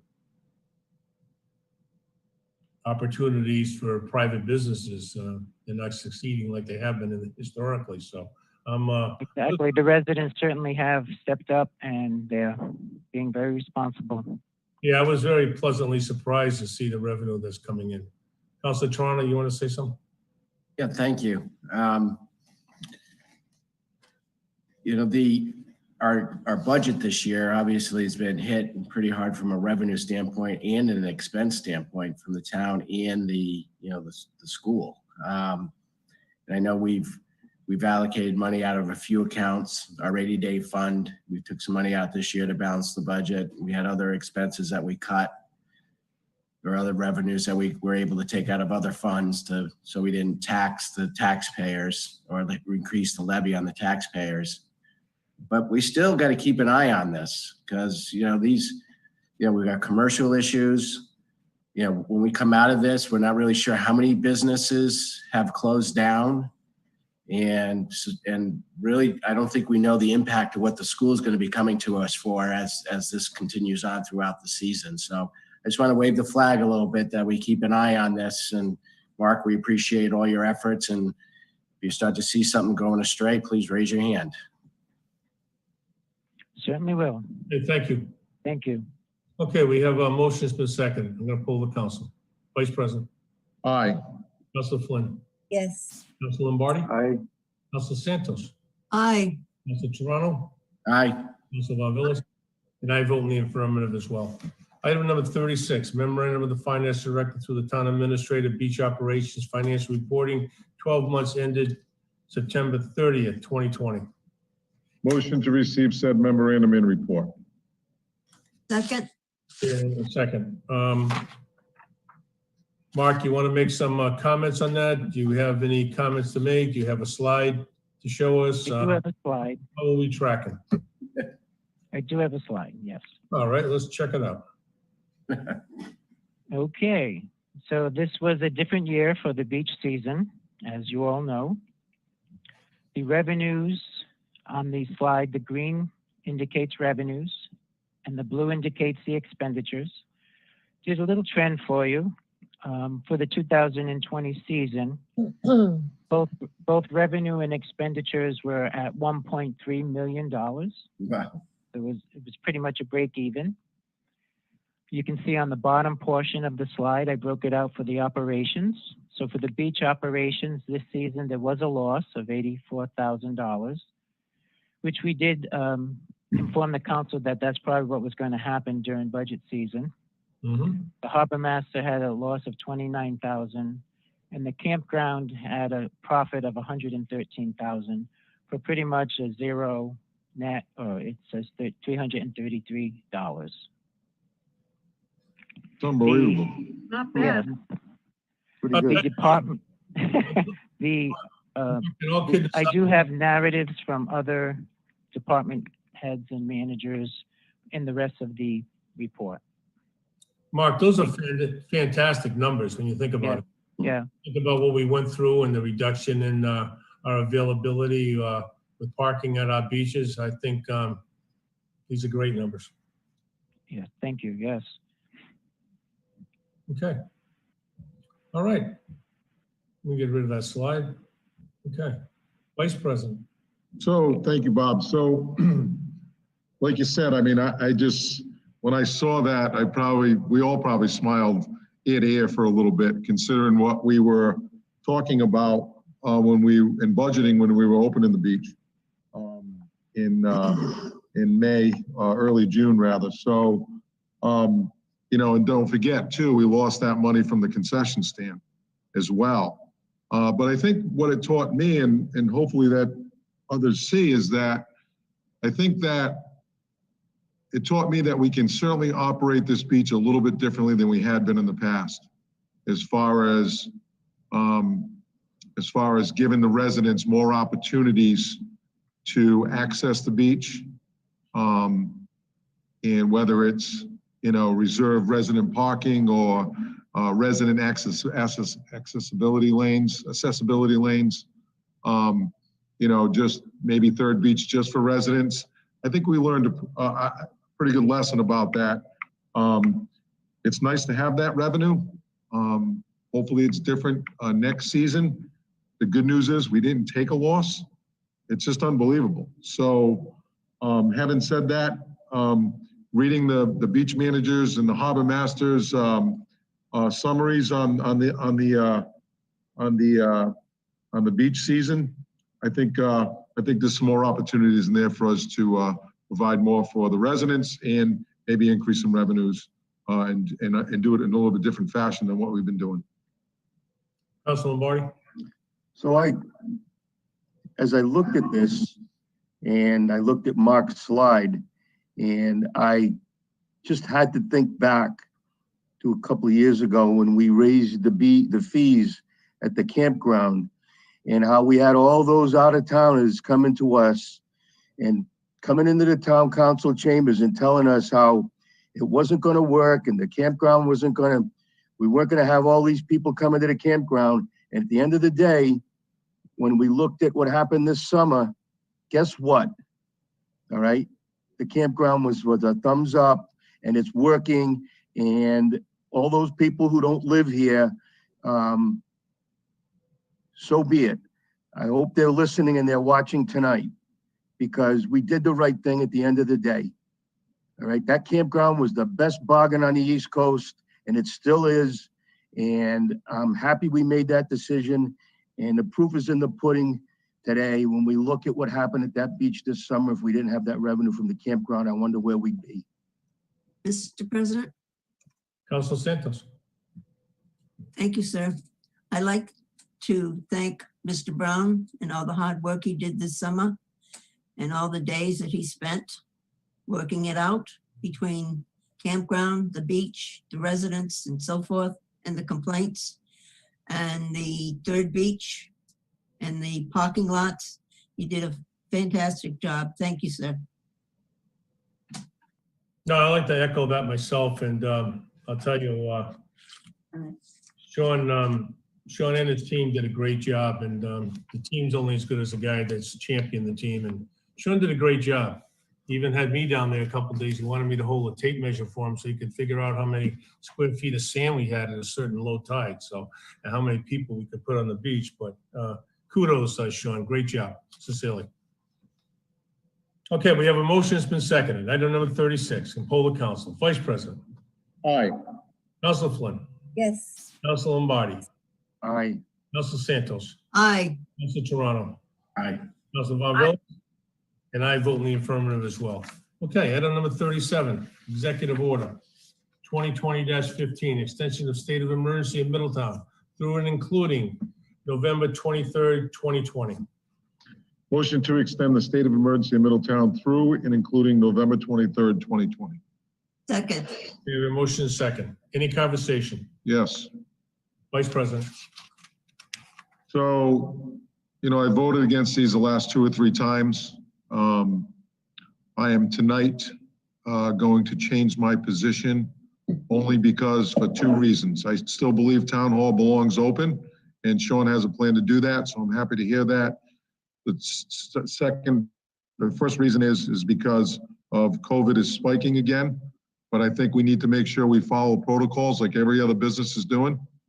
And 2, at that particular time, I wasn't aware until Bob, you brought it to my attention that businesses wouldn't be allowed to continue on outdoor dining. And I certainly don't want to hamper them, but I do want to make sure the town hall opens. So I will support this for another month. And I think we're all, and I think he's got the message loud and clear. He's going to open up the town hall, and he'll do it prudently, and he'll do it, in line with the CDC guidelines. And we have to remember, we have to continue to adhere to those. We don't want to put our residents at any risk. And we've done a stellar job by not doing it so far, and we have to continue to do that. Councilor Toronto. Yeah, just a quick question. One of the things that Terry had mentioned in her topic this morning or today was that we're waiting for particular money from the state. Good luck. And we all know that the governor's sitting on approximately $1 million+ that was supposed to be allocated towards small businesses, and it's supposed to have already been used, but she's sitting on it because she's concerned that there's no other money coming. Now, is she waiting for the money that's supposedly another relief package that the Senate and the House are having a hard time passing? Is that what she's waiting for in hopes of getting that money? And if she does, then she's going to release money to the town. And if she doesn't get that second stimulus package, she's just going to hold on to the money and we're not going to get anything, even though we've been in shutdown for over, for many months. Is that what's happening right now? Councilor Toronto, I could answer your question by saying this. Your educated guess is as good as anyone else's here tonight. We don't know what she's going to do. We don't know what she's waiting for. We don't know if she's going to get any additional funding for the local cities and towns to help them with the pandemic issue. I can tell you one thing, that there's a lot of town administrators and mayors throughout the state that ask that same question every day. Yeah. And I think, we could be working on actually fixing our, the outdoor dining, in our ordinances. We could start working on that now and getting it done. Because we could be, if she keeps continuing this, we could be in this situation for a real long time. Well, I think the issues, right now that we have is that the numbers aren't reflective to discontinuing it. They're spiking.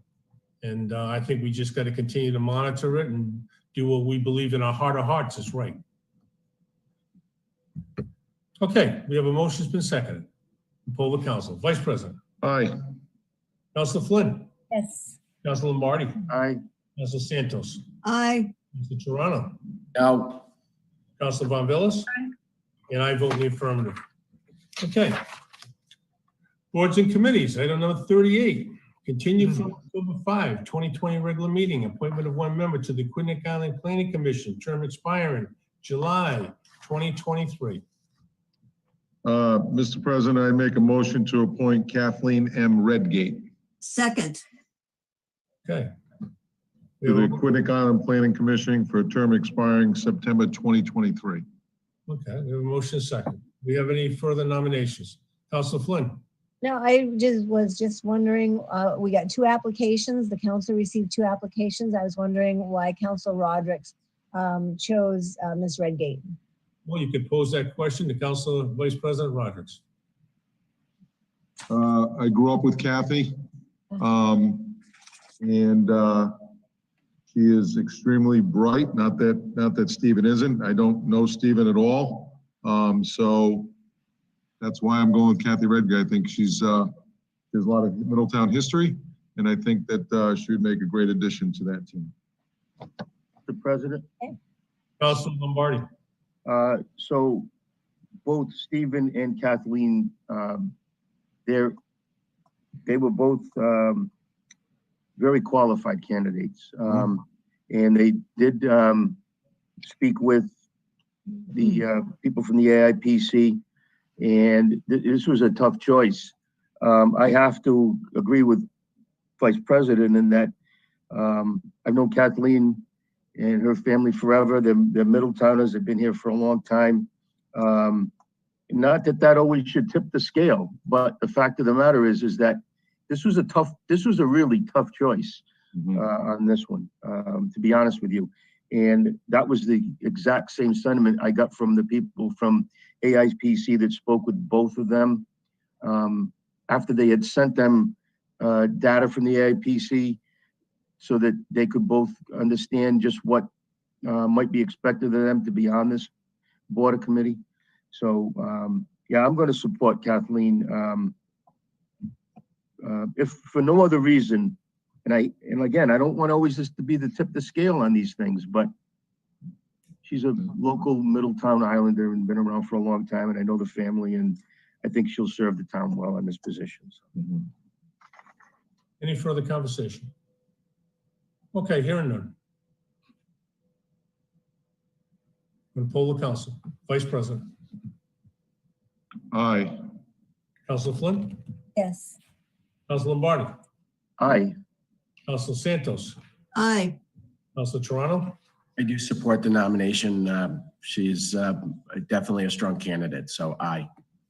Aye. Councilor Von Villas, and I also support it. Before the Vice President gets into the last and final motion, I'd like to make a motion that we, since we cleaned up our docket, we're caught right up, our housekeeping is all done. I'd like to make a motion that we forego the November 2nd meeting. And I ask this of you out of consideration and respect for our clerks and the canvassing people. Our clerks that Monday, the 2nd, the day of our meeting, they have to go into our schools late in the afternoon and prepare them for voting the next day. And speaking with our clerks, I don't know how long they're going to be there. They don't know how long they're going to be there. And I think it'd be extremely difficult and almost an impossibility for them to try to be in 2 places at the same time. And they'd have to, which would create additional work for them to try to adhere to a council meeting that we really, I don't see a need for, and getting their job done. And on top of that, they reconvene at 5:30 on election day morning with the canvassing people. So I think in all fairness to them, I want to respectfully make this motion to you that we forego that meeting on November 2nd. I second that. Okay, any conversation? Mr. President, Council Lombardi. if you'd indulge me, because I'm going to anticipate that this is going to be our last meeting. I'm certainly going to support this motion. I want to take this opportunity to thank all of you. I want to thank Sean, probably the best town administrator in the state of Rhode Island, as far as I'm concerned. Always been supportive of all of us. Our town staff, we've got some of the best department heads in the state, no two ways about it.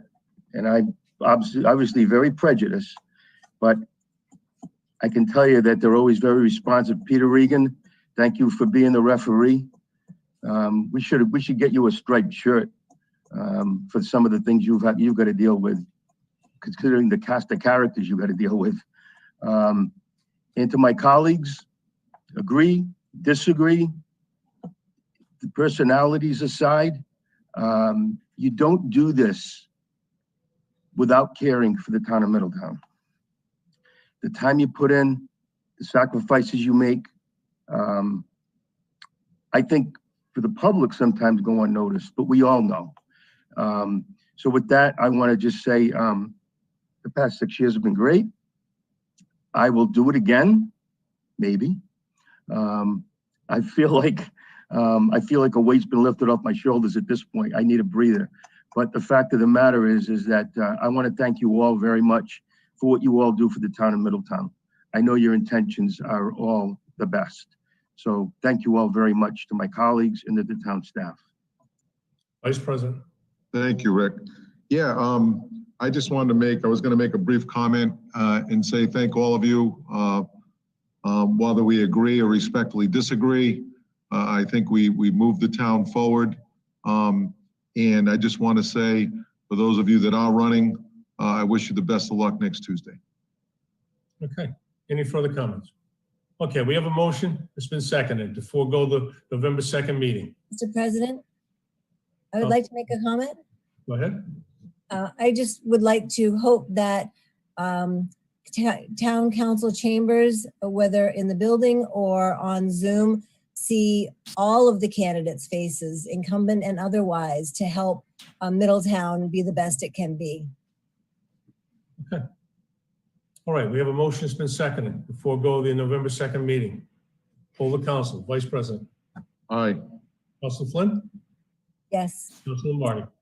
Aye. Mrs. Santos. Yes. Council Toronto. Aye. Council Von Villas. And I also vote in the affirmative. So before the And here's to everybody. Good luck. Best wishes. Merry Christmas. Happy Thanksgiving. The whole 9 yards. Nice working with you guys. God bless, Mrs. Santos. no speed down Morrison Avenue. Okay. I just want to say thank you to everybody. We've gotten a lot of accomplished over the years, and councils going forward will accomplish a lot. But it takes a whole community to make a community, and it takes a collaborating team of people to get things done. So with that, Mr. Vice President. Motion to adjourn. Second. Your motion is second to adjourn. Poll the council. Vice President. Aye. Council Flynn. Yes. Council Lombardi. Aye. Mrs. Santos. Aye. Council Toronto. Aye. Mrs. Von Villa. And I vote in the affirmative. Okay, thank you, everybody. Good night. Good night. Good night, everyone.